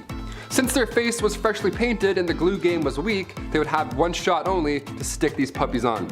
You just gotta eyeball it and hope that it works and that it looks in the right spot. I don't know. You put them on too low, you're gonna look upset all day long. Eyebrows are angry sisters, not angry twins, okay? Remember that. Number 6, lip paint. Red lips always lie, especially when you don't know that ammonia is mixed in with it. How jolly. Back in the Victorian era, the pale look, red lips, beauty marks, you were trying to look like a literal queen. That was the whole point. So women in the 1800s would either make their own compound themselves, which didn't work obviously, or if they had some money, they would buy some. The main ingredient in these days were not ideal. Crushed up insects, which already could cause allergic reactions when applied to your lips, but the ammonia mixed in really put the nail in the coffin at that point. Ammonia and crushed bugs? What am I, Oogie Boogie? What am I making here? What am I applying? Number 5, corsets. I can't even imagine how hard it was to wear one of these. Like, I have no chest. I'm just a diving board. And already, this is a nightmare. I can't even imagine. The Victorian corset, okay. Tiny waist, curves, look, the whole thing. Obviously, this was horrible for your body. Just looking at this, you're like, ugh. Your ribs would literally slowly deform, as well as your spine misaligning. But instead of talking about how horrible this obvious one was, let's talk about that corset duel from 1836. Yeah, have you heard about this? That's a real thing. Hungarian Princess Pauline von Metternich was married to Prince Clemens. She had to marry her uncle when she was 20 back in the 1850s, so surprise, surprise, she was a little unhappy. Weird, right? So since the marriage began, her husband, he was involved in numerous affairs. He liked going after actresses or singers, whatever. He barely paid any attention to her. That is until, she started to have fun in life. Then he's like, ugh, what are you doing? Yeah, once she got over this gross prince, she had a great time. She drank, she smoked, she defied convention, but most notably, her duel in the summer of 1892. She challenged another royal, a countess, to a duel in nothing but a corset. How badass is that? To this day, it's not yet determined who won per se, but a princess dueling in the dark after some drinks? Yeah, that should be a musical. Forget Frozen. I want to watch this on DVD, let's go. Number 4, deadly nightshade. Macbeth's soldiers used deadly nightshade to poison their enemies. And during the Victorian age, women would apply nightshade to their eyes, just so they look nice. Awesome, so this is horrible, let's talk about it. The pupils would become larger after this, okay? That was the whole point of putting poison in your eyeballs. The thing that makes deadly nightshade so commonly known is the sweetness of the berries. Have you ever been outside and you see a berry and like 30% of you really wants to eat that berry? Well, curiosity kills. Deadly nightshade can be found in Europe, Asia, and Africa. It grows purple flowers in groups of 3, along with those inviting purple berries. Just 2 to 4 berries can kill a human being, so don't. When in doubt, just don't eat them. And the flower as well. Don't ingest this, you'll get poisoned. And also, don't put any near your eyeballs, in this century or the next. Number 3, bustles. So while corsets are one nightmare, bustles are just an entirely new thing. Tiny waist wasn't enough, eh? Had to get big old dump trucks as well. These Victorian folks went hard in the paint. Figuratively and literally, I guess. Bustles were also known as the Grecian bend. Big old booty bend, that's it. It came to town in the 1870s and it took the idea of wearing a cage as a skirt to just having the back part extend out. Ah yes, an update, an upgrade, I guess. Then the fabric was draped behind the butt. Hope you don't like sitting down ever, because that's obviously not an option. Corsets would move your organs around slowly, and bustles would slowly damage your back. So let's leave this one in the 1800s. I think that's probably for the best. Number 2, red lead redemption. Look, I'm pretty new to skincare routines, but I'm trying, okay? I'm trying to get rid of these bags under my eyes. I'm trying to sleep and drink water, all that jazz. Back in the 18th century, those bags under your eyes were a lot harder to get rid of. Lead mixed with vinegar, this would make you look more pale. If I used this, I would literally be a ghost. I would just be invisible. You would just hear a voice in a green screen right now. In the 18th century, that pale look was ideal, but this lead vinegar mix also smoothed out your face. So what could go wrong, right? Queen Elizabeth I used cosmetics containing lead, mercury, and arsenic. Those powerful 3 things you don't want anywhere near your face. Yeah, arsenic too, the same deadly poison that took out George III and Napoleon Bonaparte. Just the worst ingredients in the 1800s cosmetics game, really. The Agency for Toxic Substances and Disease Registry has arsenic on its priority list of hazardous substances. Toxic metal exposure is still an issue we're facing today in this century, so I hope this is eye-opening. Sans poison eye drops, I hope it's eye-opening. And finally, coming in at number 1, deodorant. What did people even do before Old Spice? You know, before that guy was born, how did we know how to smell good? What did we know how to do? Deodorant was first introduced to the public back in the late 1800s, and it was called Mum. It was a cream that used zinc oxide, and it was stored in metal, cold containers. That's just nothing like Speed Stick at all. It's not discreet in any way, shape, or form. It wasn't long until the first antiperspirant came along right after it. It was called Everdry, and it was always damp, ironically, and it would always burn your underarms. It literally would eat through your clothes. I think at that point, I'd rather smell bad. Like, let me have rashes, let my face look horrible, let the bags show. I'd rather do all that than any of this. This is horrible. Number 10, Boy Jones. What's more intimate than a stalker? Am I right, ladies? If there's one thing women have loved throughout history, it's having every second of their privacy being watched by some creepy man, right? No. I can only imagine it's been worse since the dawn of smartphones and social media. That must be horrible. Well, as it turns out, there were some real creepwads in the Victorian era too. The Boy Jones was a stalker of Queen Victoria who on multiple occasions snuck his way into Buckingham Palace, one time escaping with a pair of the Queen's underwear. What? Arrested multiple times but still somehow found his way back to the palace. But what they should have done was swap the Queen's underwear for a pair of mine after a shift in the garden center I used to work at. Oh yeah, nobody's coming for you after sniffing those bad boys. Oh! Number 9, graceful words. This was a time when ladies were supposed to be ladies, and that means manners are on the table and elbows are off. Dresses were worn to not show ankles, God forbid an ankle or wrist bust out. I think more importantly, however, or rather unusual that is that women were expected to talk a certain way. Good evening, Mr. Burrows. You must excuse my tardiness. There was a dreadful man screaming at me because my ankles were shown whilst mounting my carriage. Your what was showing, love? Oh, you hurdle it. I can't believe it. Excuse me. I must be someone else. I don't need to tell you guys how ridiculous that is. I say fly off the handle, ladies. Wear what you want, do what you want. Number 8, shots. Not the kind I like. Well, I don't know about you guys, but nothing ruins the mood for me and my lady like being fired upon. Yikes. I'd like to stay the night, kid, but the automatic gunfire coming from outside is starting to get to me. See, all gangster impressions aside, things must have been that way for poor Queen Victoria as she was shot in her carriage in 1840. A young man fired 2 shots at her carriage. More attacks would actually follow in the coming years. It's kind of hard to feel that certain kind of way after bullets go grazing past your pretty face. The worst thing that ever happened to my generation was making sure nobody was home when you were studying with your boyfriend. I was too busy playing Call of Duty, but at least I never got actually shot at. You know what I mean? That's just a good thing. Number 7, expectations. Alright, this one goes out to all the married ladies in the audience. Hello, how are you? I'm doing great, thanks for asking. I'm curious as to why you got married and what your expectations were. Did you marry your high school sweetheart and live happily ever after? Maybe you had a shotgun wedding and after one night at the saloon. Maybe you just really wanted to find a nice man and settle down, start a family, be a mother. I think any of those options are great, so as long as you have options. In Victorian England, you were expected to do the latter. Women were expected to get married and have kids, and that's about it really. My question is, why were ankles and wrists an issue but giving birth isn't? What I mean is it's kind of a compromising position to be in. All I'm asking is that the girls get treated fairly and given choices and be allowed to show some ankle. It doesn't make any sense. You can look at her business down there, but you can't show an ankle? That doesn't make any sense. I'm a magician. Number 6, double standard. Divorce sucks. It's no fun. The person you once loved and cherished is now the villain in your story. I love McDonald's and I don't ever want them to be the villain in my story. I love you guys. Gotta get those Happy Meals. Divorce is something that isn't new. Honestly, it was probably invented the second after marriage was. In Victorian times, men had the right to divorce their wife if they had committed adultery.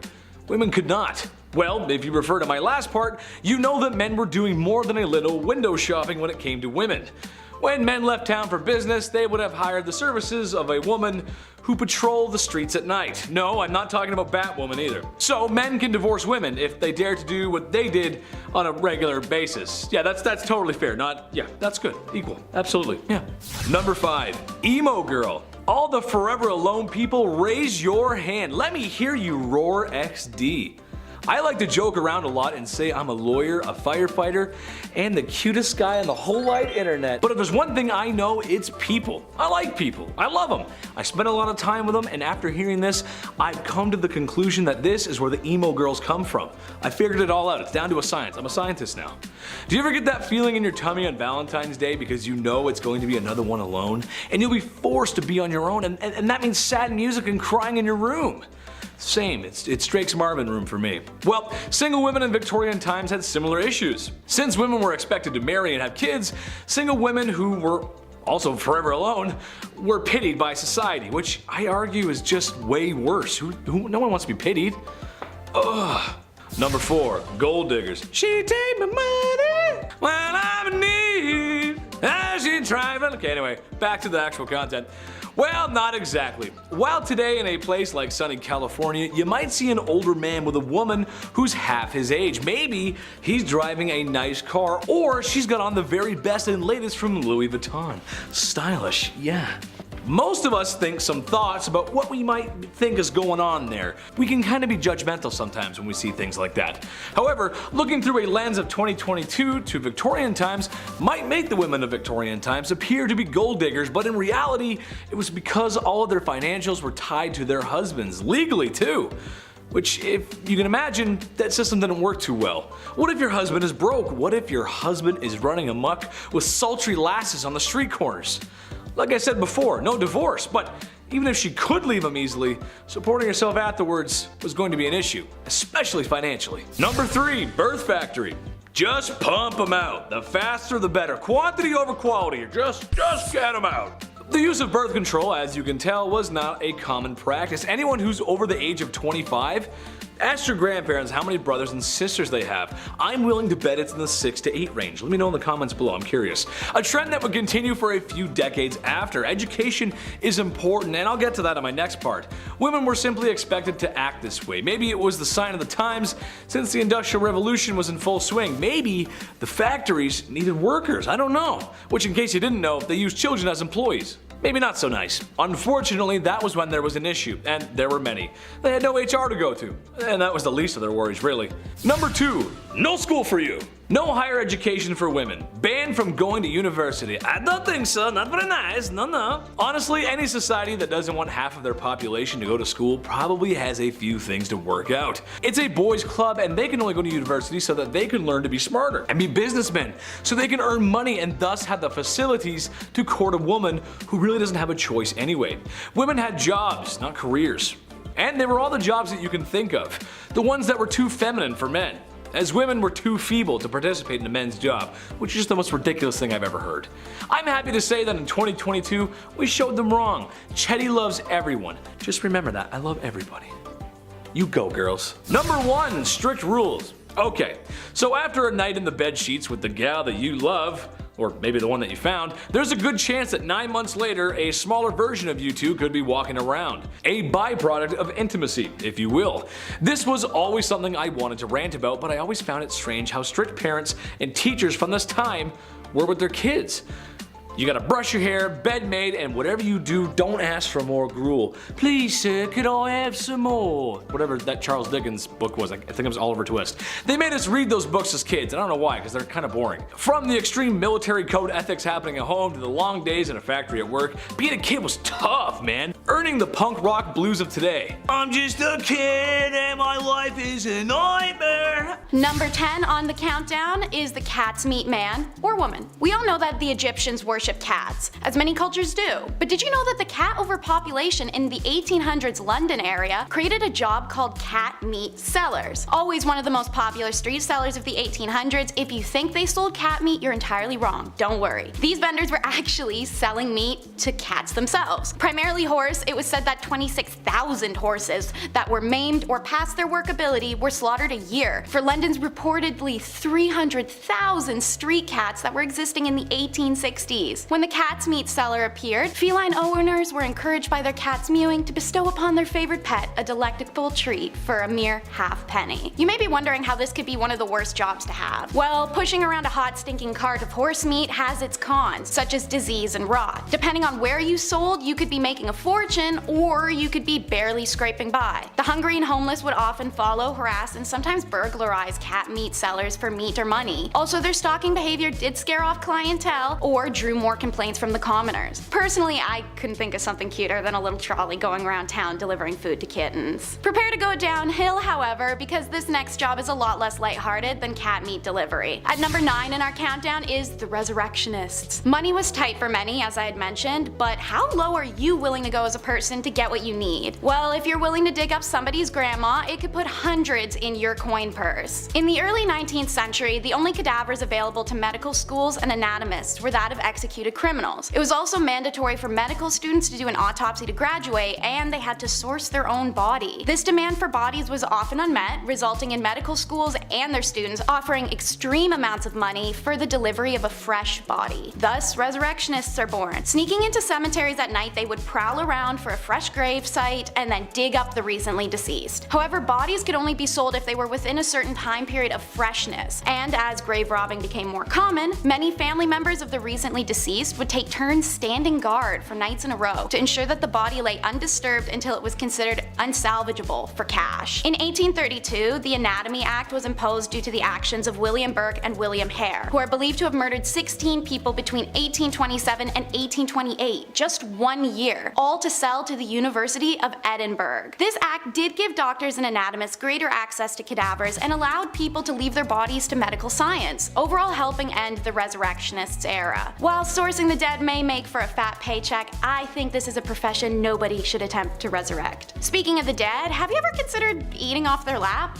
Okay, well, not quite literally off their lap, but number 8 on the countdown is sin eaters. Sin eating is a job that really only affects you if you have a discomfort with death or religious/spiritual. It was believed that when someone religious was to die after a life led of sins such as gluttony, lust, pride, or crimes and cruelty towards others, their family would sometimes feel that the only way to guarantee their loved ones access to heaven is through someone living taking on the weight of their sins. While the act is against the church's wishes, sin eaters go back as far as the 17th century. Depending on the family or the deceased, the meal served may be specific, but traditionally it was just a piece of bread. Placed on the chest of the laid out body, it was believed to supposedly suck up the sins of the dead, clearing them for a passage to heaven. Once the sins had been captured in the bread, the sin eater would sit on a stool facing the door and eat the bread before washing the bread down with a bowl of ale. Because he was a man who would willingly take on the sins of other people, he was often solitary in the community. However, sin eaters fetched a pretty fair price for the act. I mean, if it is true that you're taking on someone else's bad karma, you'd at least want to be compensated for that, right? Sin eating remained popular in England and Wales all the way to the turn of the 20th century, when England's last sin eater, Richard Munslow, died in Rattling Hope in 1906. Like sin eaters, our next job was one of public scrutiny and rejection. Number 7 is mudlarking. Victorian mudlarks are the original foragers of the foreshore. They would be scavenging for anything on exposed riverbed which they could sell in order to survive. This was the last ditch resort. People would hike up trousers and wade their feet around in sludge, feeling with toes as well as fingers for items that may be lost or discarded in the mud. All ages participated in this activity. However, it was usually those who were the most affected by poverty that were taking part. As a result, those seen mudlarking were considered shameful and the lowest of society. River Thames was the most famous for mudlarking in the Victorian era, as it was a renowned dumping ground that saw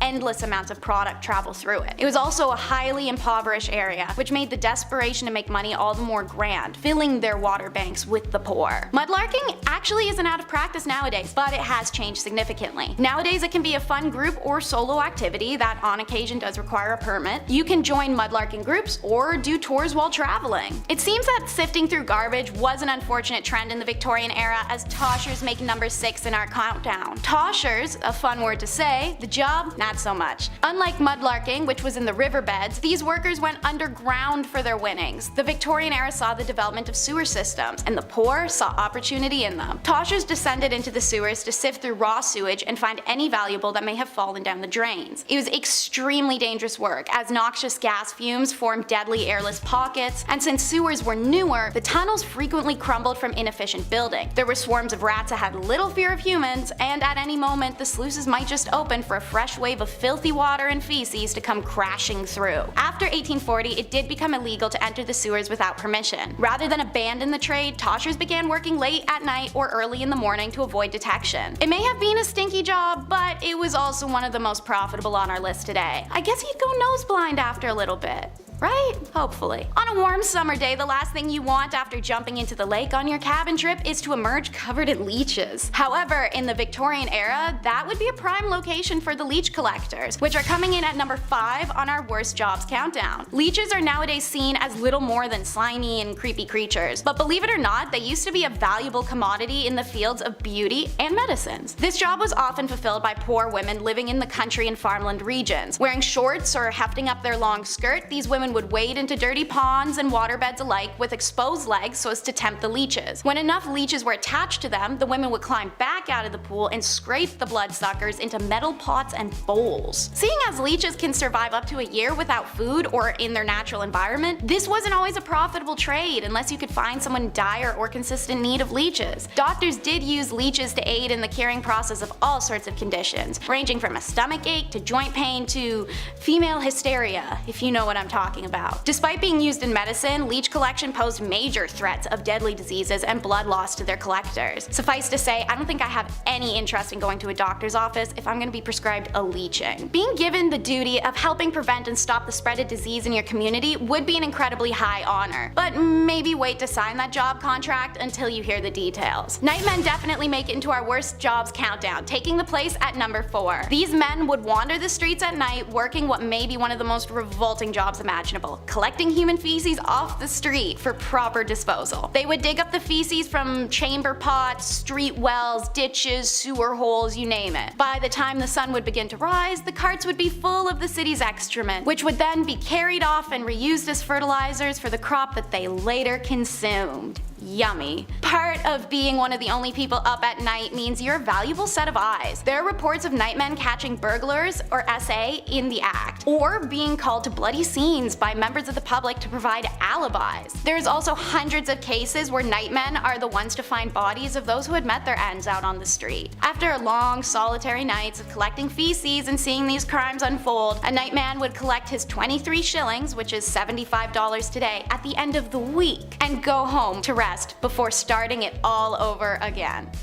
Since we're already discussing dung, let's get this next one out of the way because it somehow may genuinely be a little bit worse than the last. At number 3, this is the pure finders. Please do not be deceived by the name because this job is anything but pure. In the Victorian era, tanners, who are leather workers, would use dog dung in their practice. Referred to as pure for how it purified the leather and ensured its soft flexibility, dog dung became a hot commodity due to the Victorian demand for leather. Leather was being used for just about anything as it was the hottest trend of this era. It was also being used for things like tack for horses and the necessary creation of shoes and books. To meet demands, tanners needed more dog dung, and so pure finding became a career. These finders would go deep into the cities and their sewers, trying to find where stray dog packs amassed so they could score the biggest load. Whenever dung was found, it'd be retrieved and placed into a covered bucket that would later be sold to a tanner. To make it a little worse for you guys, only some collectors wore a glove to protect their dung handling hand, but others considered it harder to keep a glove clean than a hand, and they opted out of the protection altogether. Yeah, think about that one. I feel like if this next job didn't exist, then maybe we wouldn't have needed the cat meat sellers from our first point in the countdown. Considered one of the most disease-riddled jobs of the Victorian era, it's rat catchers coming in second on our list today. The government was smart. It knew its people were suffering and that many were starving and struggling to make ends meet. So they issued a statement willing to pay people to deal with the rat infestations. Every rat would earn people a little extra cash. If someone could catch more than 5,000 rats in a year, they'd earn special privileges. While 5,000 sounds like it would be a lot, it's essentially 13 per day, and it only takes 21 to 23 days for a rat to give birth to its litter. I think you can do the math. It's said that the government's encouragement of rat catching in this time was the stepping stones towards more plague and diseases to come, as desperate poverty-driven people made poor attempts to catch these rats and caught illnesses from them. Others cheated the rules. Some people actually intentionally bred rat colonies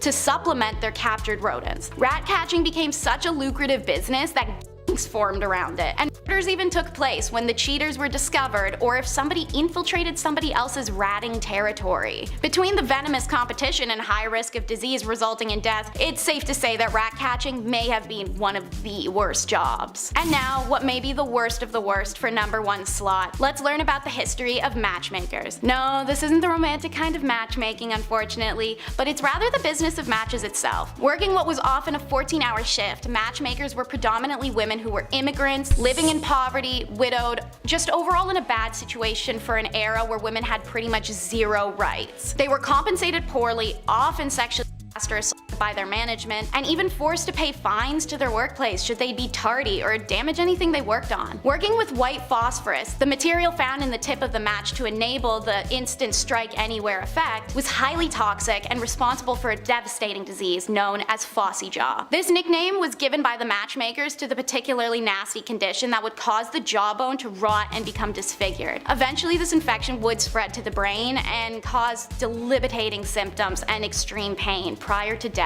Should the jawbone be removed in time, some women were able to survive longer with the condition, but nothing was guaranteed once phossy jaw had set in. Famously, an article written by a matchstick girl named Annie Besant exposed the conditions of matchstick companies in London. Infuriated, the factory owners fired her and attempted to force signatures of their other staff, stating that they were happy with their working lives. Refusing to do so, by the end of the day, 1,400 women had gone out on strike. Their demands were eventually met, but only 20 years later. It wasn't until 1906 that white phosphorus was made illegal in the use of matchsticks in the UK. The matchstick girls were a revolutionary step towards the deliverance of women's right and autonomy, a journey that we're still on today. Number 10, the cholera belt. This is just so silly to me. While the Victorian era seems like a long time ago, it's really only like 3 to 4 people ago. So yeah, your grandparents or maybe even your great-grandparents could have experienced a life like this. As we all know, disease was rampant back then, and thank God we're a little less gross now, am I right? Well, cholera was quite the tummy bug going around back then, causing upset stomach, indigestion, and the Oregon Trail's favorite, diarrhea. Ooh, no thanks. So the people of Victorian times came up with something that, well, wasn't only functional, but fashionable too. Very nice. The cholera belt was a piece of red fabric that was to be wrapped around the belly to keep you warm.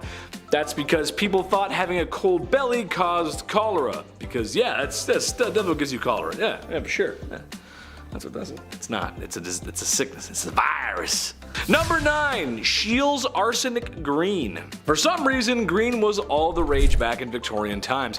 I'm not sure why. I'm personally not a fan of green, but except for the green screen. We love that. I know you guys can't see that, but I love the green screen. When I was a paint mixer, sometimes people would bring up the wildest colors for me to mix, and they weren't for art projects. They were for walls. So weird, but I digress. There was a common color back then called Scheele's Green. It was made in a lab by a spooky, scary Swedish guy named Scheele. Go figure. This color was used in everything, dresses, fabric, paint, you name it. The trouble is, it was a compound of copper and arsenic. Therefore, it was toxic and caused a lot of harm. It also had links to cancer. For example, when Napoleon was banished to St. Helena, the walls of the house he was staying in were painted with shades of Scheele. Eee, that's not good. Pretty sure he died of stomach cancer too, so there's a connection there. Number 8. Beetle dresses. Like I said, the green color was really in at the time, and there were other ways of achieving such a gorgeous glow besides using shield paint. Similar to how Cleopatra made her eyeliner, some dresses in Victorian times were made with pieces of beetle. Ugh. I'm sure there are some folks out there who probably don't mind that, but for the rest of us that don't care for Halloween or My Chemical Romance and Tales from the Crypt Keeper, hard pass. Basically any beetle or colorful bug that had wings, or I guess caprices, was worth keeping was prepared and sewn into fabric. The finished product doesn't look like it came from creepy crawlies. It actually looks kind of good, to be honest. Mind you, this is a time when a lot of things were still done by hand, so there's a little bit of love in each beetle you stitch. That's kind of nice. Mom helped out with that one. That was nice. Number 7, wearing black for weeks. Losing a family member is tough. Life can get hard. In Victorian times, passing away was a big deal. There was usually a big funeral, flowers, tears, everything, the whole works. The crazy part is, you were expected to wear black, or mourning clothes as they were called, thought to be an outward expression of one's emotions and feelings. However, it's not like that one funeral of the distant uncle you had, where as soon as you got home you ripped off your suit and hopped on Call of Duty to see what your friends are doing. Oh, on the contrary, my ninja diffusing friends, because in Victorian times, your search and destroy matches would require you to wear those black mourning clothes for a long time. Sometimes even weeks and months on end. Queen Victoria wore hers for years after her husband passed, and it was odd to see her in anything but black. That's a weird story. That's crazy. Number 6, aniline dye. In 1856, William Henry Perkin was trying to create an anti-malaria drug using aniline. After all, the British were spending an awful lot of time in foreign nations doing as the British do and needed a cure to keep doing what they do. Well, he did not find a cure for malaria, but he did discover it makes a very lovely dye that makes deep reds, purples, and black. You need that for the funerals. Naturally, this picked up a lot of steam and began to be used in everything from socks to shoe polish. Yeah, I know, right? Trouble is, once people got enough exposure to the clothing with aniline dye, their skin would go red, itchy, inflamed, and was known for causing really bad headaches. That's because it would absorb to their skin and poison their blood. That sounds pretty actually, I don't want that. Number 5, zinc chlorine coats. This one's bad, man, but it was stopped before it became a trend, thank God. Picture this, it's Victorian London and you're but a humble city servant. Your job is to clean the streets. One night it begins to rain, as it is known to do in England. I hear it rains there a lot, I don't know. And the city provides these humble men with coats that have a zinc chloride layer in the fabric. It was supposed to protect against rain and wetness and whatnot. A lot of chemistry in this video, but some might already guess that this was a bad idea. Zinc chloride is not only corrosive, but water soluble. So, after a shift in the rain, a lot of these men came back with really nasty chemical burns. And no, they didn't have emergency showers like in Heisenberg's RV. They didn't have that, or your high school chemistry class. It was really bad. They stopped it immediately, because that's really bad. Number 4, asbestos fabrics. Chris will like this, he'll remember these. Picture this, it's 2004. It's Saturday afternoon and your dad just got finished watching an episode of Trucks. Nice. And now you have control over the TV remote. Saturday morning cartoons, here we come. I used to love the Kirby Show, he's one of my favorites. Love that guy. But just before you change the channel, there's a commercial with an old man who looks very concerned. And he says, "Have you been affected by mesothelioma and or because of exposure to asbestos? Then you may be qualified for compensation." I believe it went something like that. Maybe I should call Saul Goodman. Where's he when you need him? All jokes aside, those commercials were not joking. They weren't joking around at all because it's been known asbestos was very harmful for a long time. So yeah, it was pretty bad. Victorian times were no different. Mostly used in things to protect from heat or fire, and while it did do the job somewhat, it was very harmful for the lungs. And like the old man says in the commercial, it could be cancerous, hence mesothelioma. I said it right there. I said it the first time when I was impersonating him, and now I can't say it. Mesothelioma. There it is, mesothelioma. Number 3, radium makeup. Okay, sure. I'll give you that radiation and radioactive materials were pretty much being discovered and barely understood for the time. Okay, sure. It was new. Look up Madame Curie. Tragic story there. So when the very interesting radium was discovered, it got thrown into everything because, yeah, why not? Radium makeup, radium watches, you name it, radium was in it. While at first exposure to radium, you'd be fine, not too much to worry about. However, after years of direct physical contact on the skin, Yikes, there's going to be a problem. It's radioactive. It's the reason why you shouldn't get too many x-rays. Not that it's radium, I'm just saying radiation in general is not good for you. Not much to explain in this one except it was used and manufactured in women's makeup and they used it, and I'm sorry, that's just rough. Number 2, mercury hats. Mercury was nothing new in the medical field in Victorian times. It had been used in ancient China for a long time before that. And yes, it was poisonous. It was harmful too. However, in Victorian times, some hats included mercury in their production process. Now, why is that so bad? Well, because mercury makes you go insane. Hence why they called it Mad Hatter's disease. I could not think of a worse name for a disease. Now, not that it's a fashion point, but this was also readily used for treating syphilis at the time. So something that's readily available for the public and health would wind up in closed production. It makes sense. If there's a lot of it, sure, it makes a lot of sense. But it makes people go crazy. Sorry, who's talking to me? What? No, I'm just kidding. Joke, funny. Number 1, cellulose nitrate. This one's crazy. As you can tell on this list, there's been a lot of clothes and fabrics mixed with some naughty chemicals. Naughty! Of course, this is years before OSHA or WMS, so it probably wouldn't happen today. However, this one takes the cake. When cotton, or a cotton-like product, is introduced to nitric acid, it forms cellulose nitrate, which is also known as flash cotton. Not because it takes its shirt off at an edgy concert, but because I cannot stress this enough, how unstable and flammable it really is. Even the slightest heat source could set it off. There's even stories of people spontaneously combusting after being exposed to items made with such. The lights in the studio, they'd probably set it off. That's how sensitive it is. That's pretty crazy. More sensitive than your first day to prom, you know what I'm saying? Number 10, mudlarks. Victorian London. Around the 1840s, it was a bit of a mess. Yeah, a lot of sore throats, that's for sure. Everybody was sick all the time and the jobs that were available certainly did not help the cause. The jobs that were available had you catching rats and crawling into sewers. One of the worst jobs to have was that of a mudlark. As their name hints towards, a mudlark involved getting in deep in the muck that builds up alongside the Thames River. This one was reserved for younger folks, obviously, because it was like working in quicksand. If you were older, you would just get trapped. It was pretty sad. It was also exhausting, not to mention the chances of being washed away by the river were pretty high. All for the slim chance of finding a pocket watch, driftwood, rags, anything really worth your troubles. Number 9, chimney sweep. I remember when I was younger, I had to sweep the chimney in the house every now and then, whatever, and I loved it.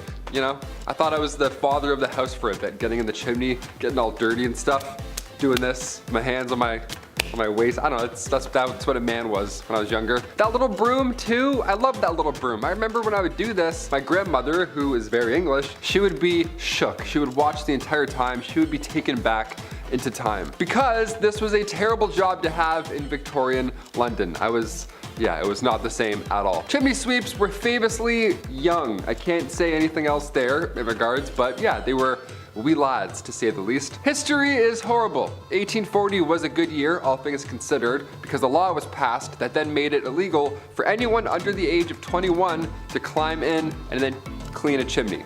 Thank God, I'm glad that stopped. I was 18 cleaning my chimney. I had no idea I could have used this great law. Been like, actually, mother, a lot of claws. Number 8, funeral mute. Funerals suck, man. I was a pallbearer like 3 times before the age of 21. My one arm is just strong as now, that's it. I can lift anything just with one arm.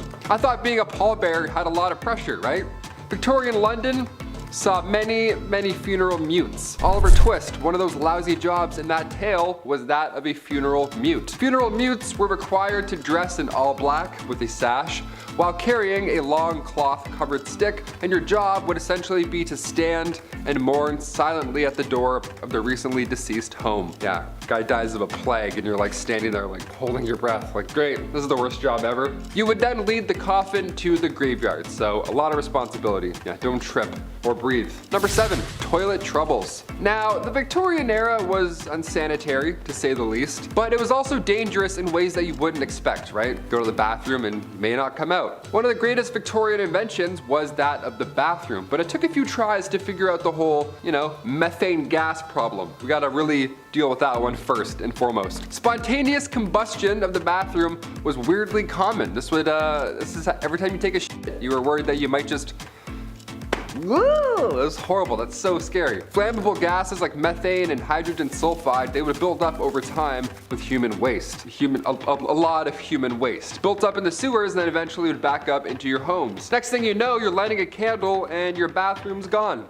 Just like that. Now we have poopery. You know what that is? You ever see a little spray? After you go, you hide what you've done with one little spray at your friend's house. It's fascinating how far we've come. Number 6, stairs. Yeah, believe it or not, stairs were a common danger in Victorian times. I'm somebody personally who falls up and down stairs a lot. I'm 6'2", I'm lanky as shit. I have like a Gumby body. I walk around like Woody. I'm always falling up and down stuff. It's horrible. Especially in Canada, it's so slippery. I'm always slipping all the time. In Victorian times, I would have been doomed. Houses were thrown up comedically fast. There wasn't a Mike Holmes on Homes to come in and check it out. There wasn't a building inspector that made things, safe. Servant staircases, they were tiny. They were out of sight. They were built into these narrow walls, often missing steps if they had to, and cut corners just to, be narrow and out of the way. That plus a tray of hot soup and a lot of clothing, yeah, it was next to impossible to move around without something happening. A lot of fatalities in staircases. Even today, around 12,000 people die each year falling downstairs. Hold on to that railing. I'm here to remind you to hold on to that railing. It's crazy. There's actually no stairs there. I just made that whole thing up. Hit that like button for magic. Number 5. Burke and Hare. Medical schools were offering a handsome fee for deceased bodies to study. This is an odd time. So an unhealthy amount of Victorians came up with this new solution. They thought they were brilliant. Yeah, they would rob graves. They would just go and rob the freshest graves they could find. They would wait in the bushes until the funeral's over, and then they would go and disgusting. It got so out of hand that family members were actually guarding the graves of recently deceased overnight. That's how bad it got. That's disgusting. But nobody goes down in history like William Burke and William Hare. They were an unlikely duo, to say the least. They wouldn't wait until the body was done living. You know what I mean? They would actually kill people and rush the process, all for a pretty penny. 16 victims in total between 1827 and 1828. It took 16 victims for people to start catching on to this weird plan. The pair would lure victims into their house, fill them with alcohol, and then they would suffocate them. They had a sick system and they would suffocate them because the body needed to be in the best condition possible in order to receive a payout from the Edinburgh University Medical School. So they would, try and keep it as clean as possible, which is horrible to say, but it makes sense. The Anatomy Act in 1832 put an end to this horrific plan. Number 4, bird hats. Look, I don't have much to say about this next one here because, well, alright, yeah. I love a good hat. I've worn a few hats here throughout my time on Bumblebee, some baseball caps, some beanies here and there, sure. I've never worn a dead bird on my hat though, and I don't think that I will. That's for certain. I might just leave that out. Taxidermy was a hot topic back in Victorian London. Folks would rock the dead beaver or bowler hat, any animal they would just prop up there, and it was considered fashion at the time, believe it or not. It was a dangerous trend though long term. Conservationists were saying that 67,000 species of birds were all at risk of extinction due to this crazy dead bird hat craze. Can you imagine just a stuffed seagull on my hat? I'm like, all right, number 5, here we go. It's crazy. Also, that's like a lot of weight, you know what I mean? A lot of weight on your head, just kind of. Oh, sorry, there's just a dead pigeon on my head, so my neck's kind of sore. What if the wings opened up and you kind of just like got some air? Maybe that's why they did it. Number 3, holiday cards. Today, these Hallmark holiday cards, they go way too hard. And they also have a card for everyone and everything, you name it. Birthdays, weddings, stepdad's name day. You're like, what? That's so specific. Like they have everything covered. But back in the 1800s, these holiday cards, they were brand new. Nobody knew what to write or say, so they would just end up sending these artistic sentimental scenes. It would be like a frog in a top hat riding a bike. No caption, just that. You'd be like, hey, Merry Christmas, I guess. It'd be like a carrot with a face. It'd be a haunting image, really, to receive from a loved one on Christmas, but it's the thought that counts, I guess. This holiday season, just give your parents a card with this on it, and then see what they do. Don't even write anything, just stare at them in the corner, all Victorian-like, and be like, Mother, Father, Merry Fortnight Christmas. I don't know what they would say. Number 2, lots of arsenic. We of course have to mention a big problem in the 1800s. Arsenic, everywhere, all at once, okay? Skin lotion, tons of cosmetics, it was a nightmare. Even if you didn't use any facial cream or anything, it was everywhere else. It was in wallpaper, it was in dresses, it was in toys, medicine. My gosh, it really was horrible. It's a nightmare. And it's because arsenic was cheap at the time. It was during the Industrial Revolution. It was being unearthed more and more, and finally, come 1851, the Arsenic Act was passed, which fixed a lot of issues. Yeah, we regulated that one. Not soon enough, but We definitely got that one fast. And finally, number 1, Jack the Ripper. Unidentified to this day. We've got to end on a horrific note. Everybody's just finding out now about Jeffrey Dahmer, it seems. He's a hot topic on Netflix. But what about Jack the Ripper? How did he get away with it this entire time? Why aren't we going to see a Netflix doc on him? Ever. Jack the Ripper was active in the East London neighborhoods, primarily targeting sex workers in the area. Now, at the time, the murders of 5 women from August to November of 1888 were believed to have been connected somehow to Jack the Ripper, although some sources claim that he was active even until 1891. Again, we're never going to know at this point. Many believe Jack the Ripper had some anatomical knowledge due to the way that he left his victims. I can't really say anything else because it's disgusting, but yeah, he knew some things, disgustingly. And while there were some suspects, including a member of the British royal family, believe it or not, Jack the Ripper was still never identified. Number 10 is chloroform the hiccups away. Nowadays we know a nasty case of hiccups is curable by just holding your breath or chugging a bunch of water. But if this was 1899, you'd be prescribed chloroform. Known by many as the mysterious liquid on the rag placed over someone's face to make them faint in many period pieces or cartoons, chloroform gained popularity after Queen Victoria demanded its usage during her labor in 1853, after having been denied it in her previous labors. By taking these lengths to reduce the annoyance of hiccups, your vital organs may pay a steep price. Chloroform has the potential to damage the nervous system, lungs, and trachea, as well as the liver and kidney when exposed long term. This is just one of many medical remedies that we'll be covering from the first Merrick Manual of Diagnosis and Therapy, the oldest continuously published English language medical textbook.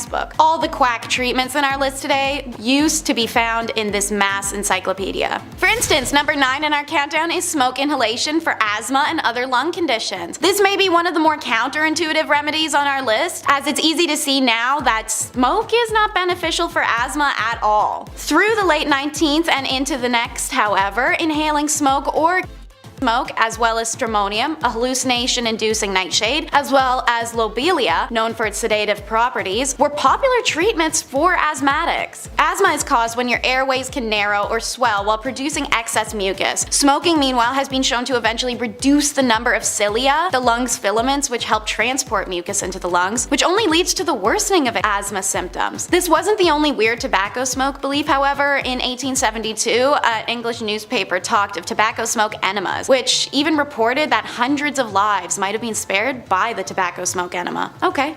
Weird enough. Plasters, no, not the British word for band-aids, is number 8. This medical treatment was said to have sucked the badness out of a person. They were like a nicotine patch made up of a thin layer sheet of wax as well as leather, and it was able to stick onto the skin. In the wax there were remedies such as lead, opium, frankincense, tobacco, etc. This mix would be applied while still warm to ensure the adhesion of the plaster. Plasters were sold to anyone of any age and came in many different shapes and sizes so that they may be applied to different areas.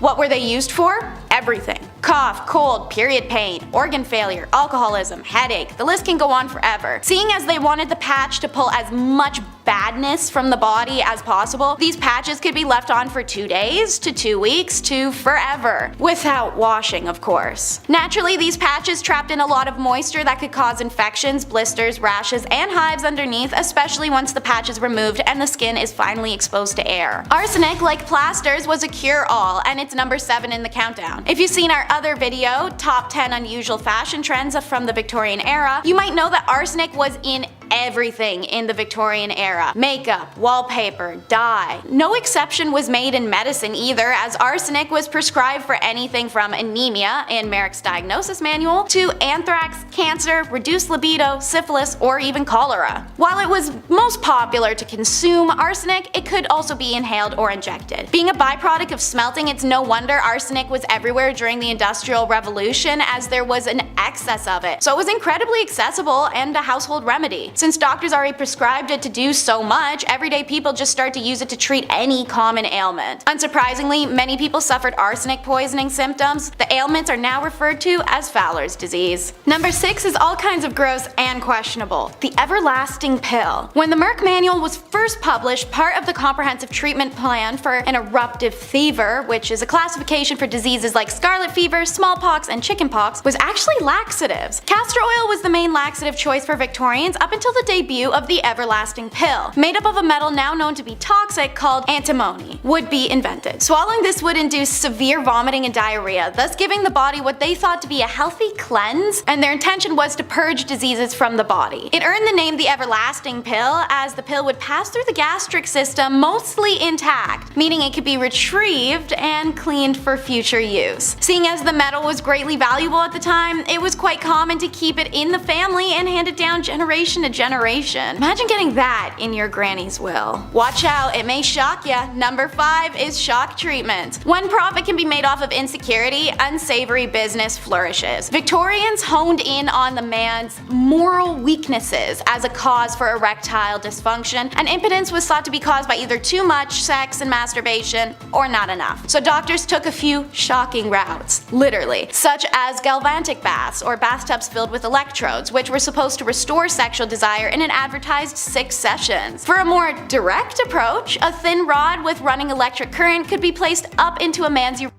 Repeat that twice a week, about 5 minutes each time, and your little man should be ready to rumble. By the late 1800s, ads were running for electric belts aimed at weak men. They claimed to help cure kidney pain and sciatic nerve issues and backaches and headaches and nervous exhaustion, and of course, mainly their dysfunction. While today impotence is recognized as the result of physical or mental duress, age, or genetics, the belief that electric shock therapy is a useful cure for impotence still persists, and some studies have shown positive signs. See that, fellas? Don't knock it till you try it. Speaking of electrocuting genitals, you can't tell me that didn't happen at least once with the first electric vibrators, which is number 4 in our countdown. Female hysteria became a diagnosable medical condition way back in medieval times, when the concept of a wandering uterus, when a discontented or displaced uterus would cause a woman ill health, was first coined. Believed to have symptoms such as irritability, insomnia, fainting, anxiety, menstruation, or horniness, pretty much every woman showed these symptoms. Hysteria was pretty common. Doctors cure hysterical paroxysm, an orgasm. For hundreds of years leading up to this invention, doctors were manually administering pelvic massages to women to achieve the necessary cure. But all that wrist work added up over time, and doctors needed a break. So cue Dr. Joseph Mortimer Granville. He created an electric steam-powered electromechanical medical instrument, nicknamed the manipulator. The device allowed women to give themselves home massages to cure their wandering wounds, and giving doctors the well-deserved break they needed. A questionable cure for a very questionable diagnosis. Number 3 is not for the faint of heart. They loved leeches. It may be crazy to imagine, but between the late 1700s and well into the early 1900s, there was a booming leech trade all across Europe. Leeches were shipped from Germany to America by the tens of thousands. England even had to start importing them from France by the mid-1800s, as their own leech stocks were not even enough to supply their own doctors. Francis Bossuet believed that all diseases resulted from the excess buildup of blood, and documented this belief in a medical journal that would subsequently cause leeches to become the go-to treatment in France, and then later spread across Europe. This usage of leeches then became worldwide from there, and so obscene that the creatures started to go extinct. However, what these quacks didn't know is that bloodletting was very rarely beneficial to any conditions, and applying leeches often resulted in detrimental side effects such as blood loss, diarrhea, and vomiting, or those with poor immune systems could even be exposed to hazardous bacteria and infection, let alone death from hemorrhagic shock for literally anyone they did this to. Eventually, the excessive use of leeches meant that they became too expensive to ship, too scarce due to the over-farming to find, and medically obsolete in the face of new science that questioned the medical merits of bloodletting. Thank God. Number 2 doesn't allow you to touch where number 1 usually comes out. It's the masturbatory mental illness. Obviously, it's natural, normal, and well, fun, but the Victorian perspective of masturbation was nowhere near what it is today, as our old-timely friends saw it as a serious threat to mental and physical health, or even could kill you. Self-love was seen as an ultimate evil, but beyond moralistic arguments, many physicians thought that every orgasm drained a man's energy. Married men were warned by doctors to limit the amount of sex they were having, while unmarried men were encouraged and urged to conserve their essence by avoiding sex altogether, particularly masturbation. Even wet dreams and uncontrolled ejaculation were considered a sexual dysfunction, as masturbation essentially became the male version of hysteria. So, how did you treat this condition? Men had to stop masturbating. Fear and shame campaigns did what they do best and stimulated the market to provide quick quack remedies. They came in the form of anti-masturbation devices that looked like torture chambers. Most popular was the juggum, which was a metal ring attached around the base of a man's, and then screwed on. If he was to become erect at any point, whether awake or asleep, the now inflated skin would make contact with sharp metal teeth that would dig in. Like I said, most popular. Consider how much worse these other options were for that to be the primo choice. A spermatic truss was essentially the first jock strap, but meant for every day. And the Bowden device fastened a little metal helmet to the end of a man's member that bound up into his pubic hair so that it would be ripped out should he become erect. I'm more than happy to keep going, but I'm sure more than enough people are wincing right now. Keep in mind, while these men were going through this to avoid masturbation, women were being prescribed it as a cure. Number 1 on our countdown may be a bit of a surprise. Surgery. How could surgery be a questionable treatment? Well, it itself isn't, but the men performing it and their hygiene towards surgery were. Most famous is Robert Liston. Said to be able to remove a leg in 30 seconds, he notoriously used his own mouth to hold scalpels, knives, and even once sucked the pus out of a woman's throat wound. According to medical historian Dr. Lindsay Fitzharris, surgeons never washed their instruments or their hands, and Victorian surgeons were known for wearing old surgery garments out of prowess, reportedly so stiff with old blood that they were nearly cardboard in appearance. Even the operating tables themselves were rarely washed down. And it was said a visitor to St. George's Hospital in London 1825 discovered mushrooms and maggots thriving in the damp, dirty sheets of a patient's bed. When asked why they hadn't complained, the patient assumed this to be the norm. And what about surgery in the moment? Well, the patients were conscious and undrugged as they were operated on, and surgeries needed to be fast as a result. 1 in 4 people died after their surgery, whether it was still on the operating table or from infections afterwards. But what about our buddy I mentioned, Dr. Liston? Only 1 in 10 of his patients died. This was because of his speed. "Time me, gentlemen, time me," he'd shout to the surgery spectators to put his legendary speed to the test. Sure, he did accidentally castrate somebody once because of his wild motions, but nobody's perfect. In fact, while he's remembered for being the first surgeon to use anesthesia, wash his knives, and invent a still used medical tool, he is the only surgeon to ever have a 300% death rate. I'd be remiss not to mention that during a leg amputation, his lightning speed reportedly cut off 3 fingers of the assistant who had been holding down the patient. Then, as he brought the knife back up, he slashed the coat of a spectator. The spectator reportedly died immediately of fright, likely a heart attack. Though the assistant and patient survived initially, like most who were treated in Victorian hospitals, they died not long after from infection, which was also just called hospitalism at the time because of how many people died that way. It's easy to say that going to a Victorian surgery or a hospital may have been as efficient as rubbing dirt into a wound. Starting off this list, in our number 10 spot we have the Tichborne case. This was quite a bizarre legal case that captivated Victorian England in the 1860s and 1870s. It involved a claimant named Arthur Orton who alleged that he was the long-lost heir to the Tichborne baronetcy. Despite numerous inconsistencies in his story, Arthur managed to convince some members of the Tichborne family and a significant portion of the public that he was who he claimed to be. The case went to trial in 1873 and it became a media sensation, with thousands of people lining up outside the courthouse to catch a glimpse of the proceedings. This was basically like the Victorian era's OJ trial, or the Johnny Depp and Amber Heard trial,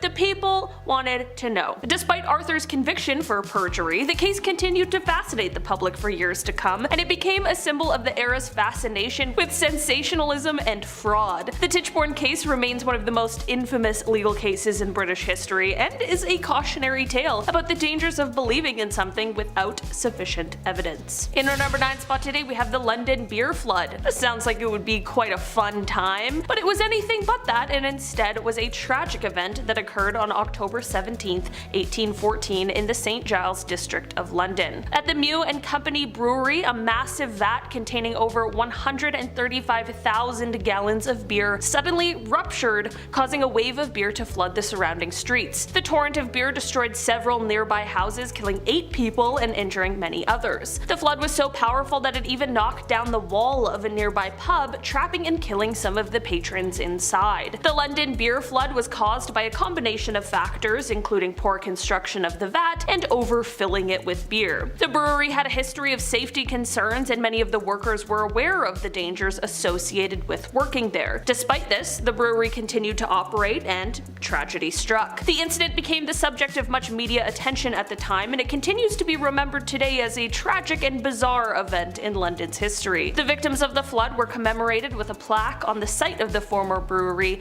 and the incident has been the subject of numerous articles, books, and even a stage play. Not sure the logistics of that one though. In our number 8 spot today, we have the Victorian bicycle craze. This is a name to refer to a period of intense enthusiasm for bicycles that swept across Europe and North America in the late 19th century. The introduction of the safety bicycle with its chain-driven mechanism and rubber tires made cycling a much more accessible activity for the general public.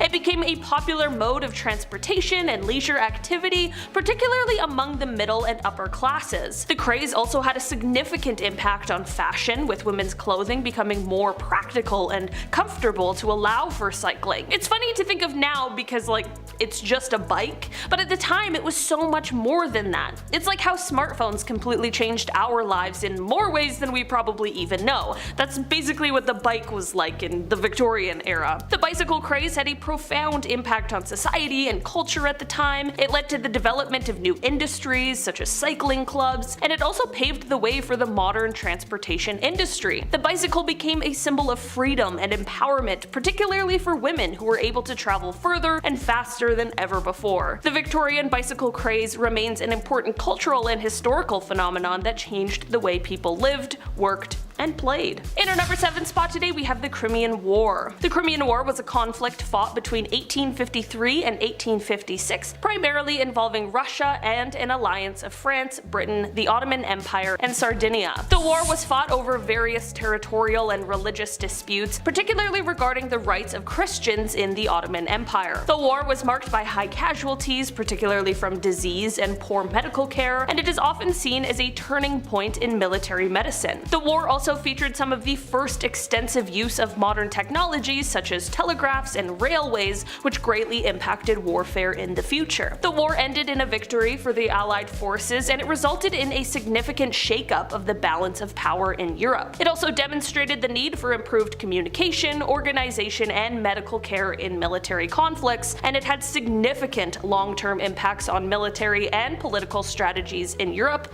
and beyond. In our number 6 spot today, we have the East End outbreak. The East End outbreak was an outbreak of cholera in 1866 and was a major epidemic that struck the densely populated area of East London, causing widespread illness and death. Cholera is a highly contagious disease that spreads through contaminated water, and in the Victorian era, London's water supply was notoriously unsanitary. The outbreak was particularly devastating in the East End, where poverty and overcrowding made residents more vulnerable to disease. The outbreak led to significant changes in public health policy and infrastructure, as well as increased public awareness of the importance of sanitation and hygiene. The physician John Snow, which, feels like a weird name to say when I'm not talking about Game of Thrones, but the physician John Snow played a key role in identifying the source of the outbreak, tracing it to a contaminated water pump on Broad Street. His work really paved the way for the development of modern epidemiology and disease prevention. The East End cholera outbreak remains a significant event in the history of public health and the struggle for social justice. It brought attention to the urgent need for clean water and adequate sanitation, and it helped to spur reforms that improved the health and well-being of people in urban areas. In our number 5 spot today, we have the London Burkers. This is the name used to refer to a notorious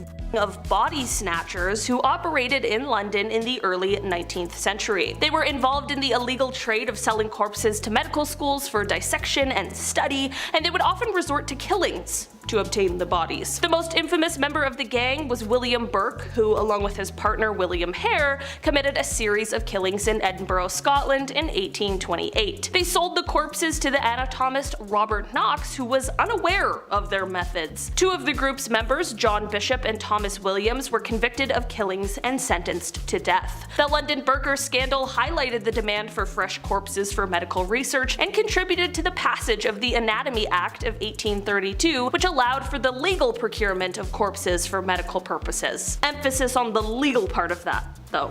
It's important. In our number 4 spot today, we have the Great Stink of London. The Great Stink of London was an environmental disaster that occurred in the summer of 1858. It was caused by the city's inadequate sewage system, which allowed raw sewage and waste to be dumped directly into the River Thames. The hot weather only exacerbated the problem, which is disgusting, and it caused the sewage to ferment and emit a foul odor that permeated the city. The smell was so overwhelming that it caused widespread illness and forced many people to flee the city. Parliament was forced to act, and a major engineering project was launched to build a modern sewage system for London. This project was led by engineer Joseph Bazalgette, who designed a system of sewers and pumping stations that would carry sewage out of the city and into the Thames estuary. The construction of the new sewage system was a massive undertaking, involving the excavation of miles of tunnels and the construction of large pumping stations. It took several years to complete, but once it was finished, it greatly improved the health and hygiene of the city. The Great Stink was a turning point in the history of public health, and it helped to spur major improvements in sanitation and public health infrastructure across the developed world. Today, the legacy of the Great Stink lives on in the modern sewer systems and wastewater treatment facilities that are really essential for maintaining public health and environmental quality. In our number 3 spot today, we have Typhoid Mary. The Typhoid Mary case is a famous incident in the history of public health in the United States. Mary Mallon, also known as Typhoid Mary, was an asymptomatic carrier of the bacteria that causes typhoid fever, a potentially fatal disease. Despite being unaware of her condition, Mary inadvertently infected numerous people during her work as a cook in New York City in the early 1900s. After a number of typhoid outbreaks were traced back to Mary's cooking, she was tracked down and forcibly quarantined for several years. The case generated significant controversy at the time, with some arguing that Mary's civil rights had been violated and others maintaining that public safety justified her isolation. The Typhoid Mary case remains significant for its implications for public health policy and for the balance between individual rights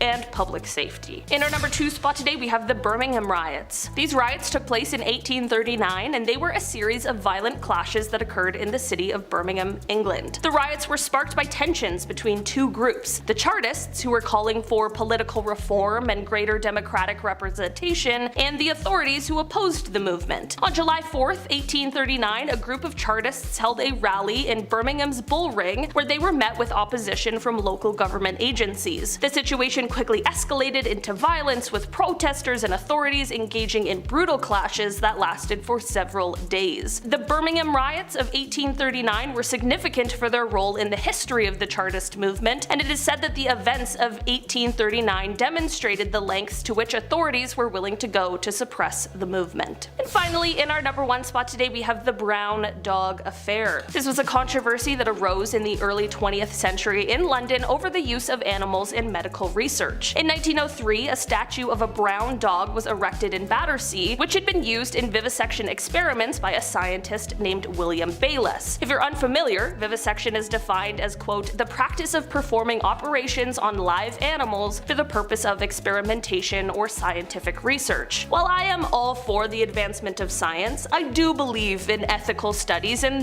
this clearly was not that. The statue was intended as a memorial to the countless animals that had been used in medical research, but it was met with outrage from some people. Anti-vivisection groups saw it as a symbol of animal cruelty, while some medical researchers saw it as an attack on their work. In 1907, a group of medical students attacked the statue during a protest, sparking a violent confrontation with anti-vivisection activists. The statue was eventually removed by authorities, but the controversy continued to rage on for many years. The Brown Dog Affair highlighted the deep divisions in society over the use of animals in medical research and contributed to the development of new laws and regulations aimed at protecting animal welfare.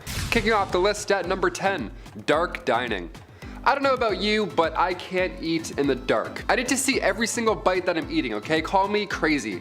Part of me wants to go to a restaurant where you can't see anything, but I know that I won't make it all the way through. I can't do it. I have a thing. I'm not blindly What if it's not cooked? I don't know. Back in the Victorian era, dining in complete darkness wasn't just a date night. It was actually the best way to digest.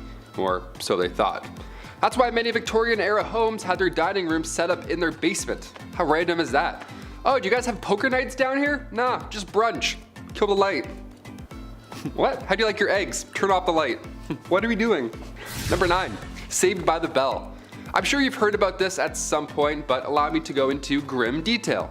In the late 1700s, cholera, bacterial infections, everything bad, you name it, it was all spreading. Not an ideal time to be alive. Many were biting the bullet at this time, of course being gravely ill, but with this came a dark trend. The safety coffin. Yeah, we had the safety dance, now we got the safety coffin. Here we go. These coffins, I mean, God forbid you were buried alive, these safety coffins would allow the dead to rise again and exit said coffin. A lot of these coffins have extra comfort on the inside and, of course, a wire. This wire ran through the coffin, through the ground, and attached to a bell on the outside. So if a passerby heard it, one, that would be so scary, but if they heard it, they would know something's up and they would help them out. Folks would get creative with their safety coffins. For example, a man named Robert Robinson from Manchester, he passed in 1791, but he instructed his family and watchmen to open the special door on his casket, revealing a layer of glass. Now, if anybody were to see condensation, he could then be removed. Patent number 81,437 was actually granted to Franz Vester in 1868. It was an improved burial case, a real patent. This was a real coffin. This is crazy. This one had an air inlet, a ladder, and a bell. All three, there you go. The description of the patent says, if too weak to ascend by the ladder, he could ring the bell, giving the desired alarm for help, and thus save himself from premature death by being buried alive. Nice. You thought you died. Psych, climb this ladder. There you go. Good luck getting out. Now you're in an escape room. Enjoy. You only get 2 hints. Like a walkie-talkie. Hey, how do I get out of the coffin in room B? Number 8, no air.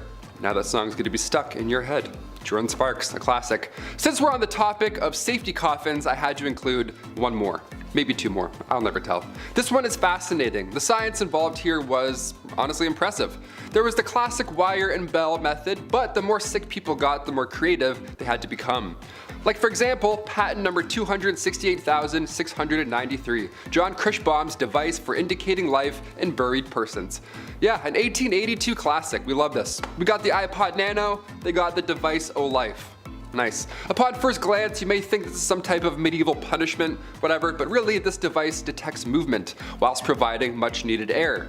Now you obviously can't have a hole in the ground or else rats will make your real demise much worse than suffocating, right? So John's device here, as per the disclosure details, is that if the person buried should come to life, a motion of his hands will turn the branches of the T-shaped pipe upon or near which his hands are placed. A marked scale on the side of the top indicates movement of the T, and air will then passively come down the pipe.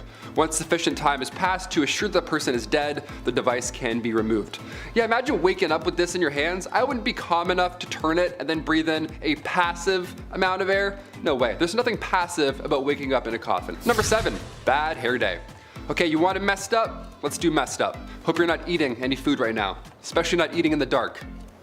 2 red flags. Okay, the Liverpool Daily Post back in 1869 had readers invested on this fateful day. Right on the cover it read, a 30-year-old passed away in the village of Lincolnshire. Now at the time, that's not far off from average life expectancy in the 1800s. But this case was odd. Everyone wanted to read about this. This case was noteworthy. It was important that folks understood what took this young lady's life. Doctors asked the family if they can carry out a post-mortem, and lo and behold, they found a 2-pound solid chunk of hair sitting in her stomach. 2 pounds. Ugh, that's what happened. That's how she met her fate. That's horrible. This ball of hair caused an ulceration of the stomach and ultimately caused her death. The woman's sister did note that over the last dozen years or so, she had casually been eating her own hair. So at this time I say, if you know anybody eating hair, send them this link. It's not a good idea. Cut that out. Stop doing that. Number 6, the Great Famine. Weird time to talk about a famine after the hair incident, but okay, here we go.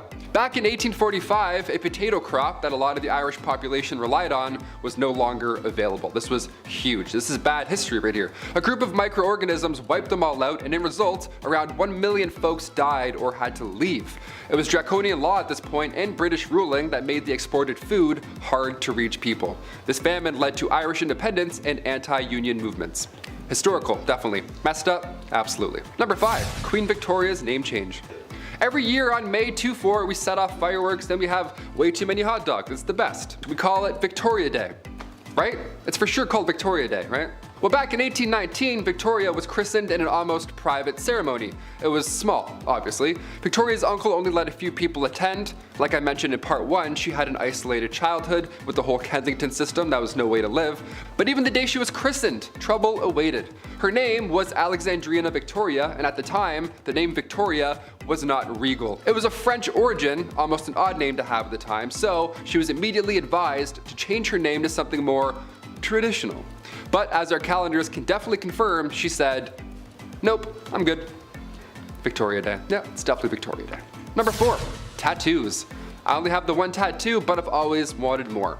Just not so good with needles, you know? I got my eyebrow pierced and I fainted. It's a fun fact, I have a little scar there.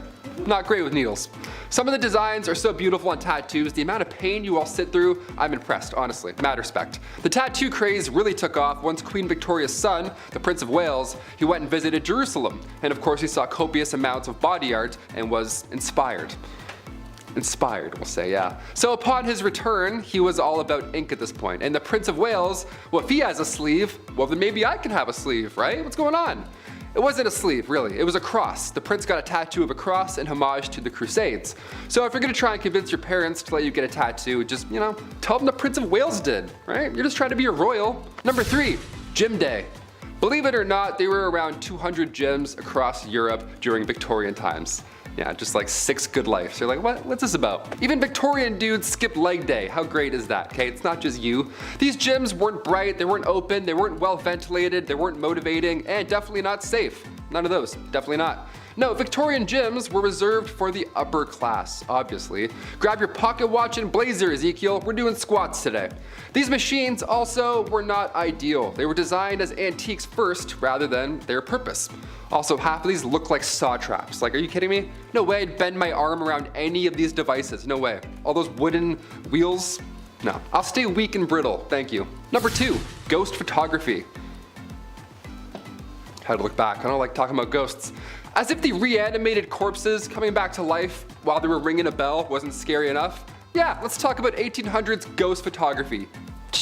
The camera was a hot new invention at this time, so tales of ghosts and spirits were now easily believed. Yeah, obviously, when you have a photo of a see-through woman, you're like, that's pretty terrifying. A big name in the ghost game was a man named William Thomas Stead. He was born in 1849, and Stead was the son of a Congregationalist minister, and at the age of 22 he was appointed as editor of Northern Echo, which was a regional newspaper in Darlington.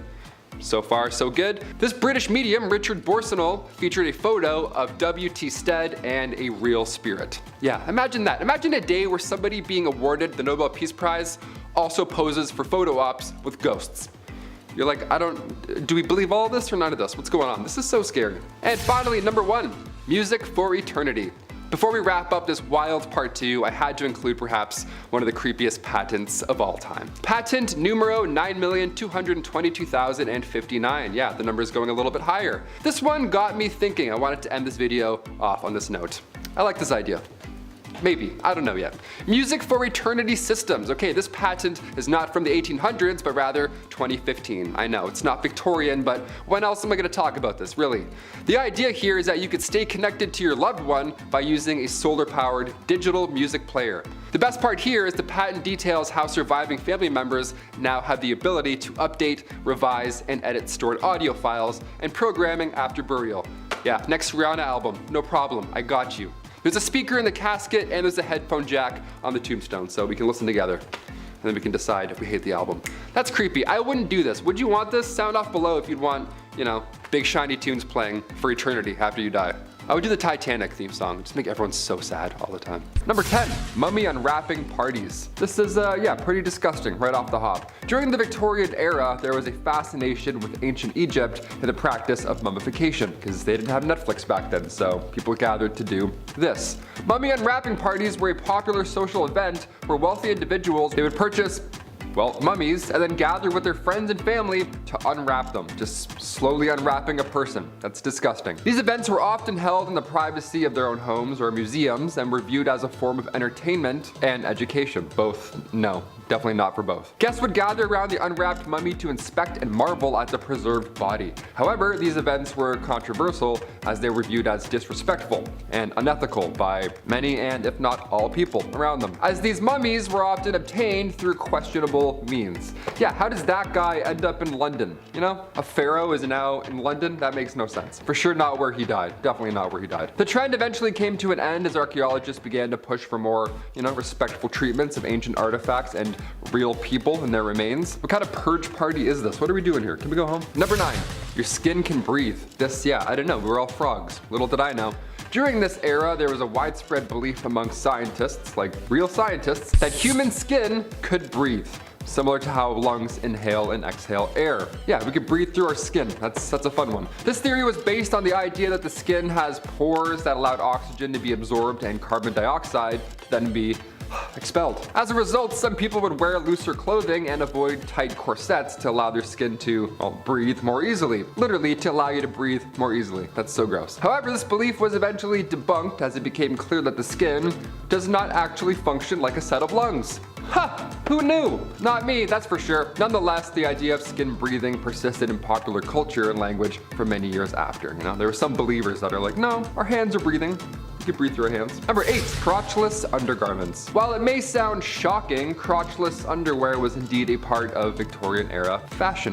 It was most common for women, however, it wasn't intended to be scandalous in any way, shape, or form. Rather, it was a practical solution to the difficulties of wearing heavy petticoats and, corsets while still needing to use the restroom. Gotta undo a lot of stuff. At first you're like, this doesn't sound very good. Yeah, it makes quite practical, I guess, if you all have to wear 9 duvets as a dress. It's pretty practical. Though it may seem strange to modern sensibilities, crotchless underwear was a functional and necessary aspect of Victorian fashion. But it was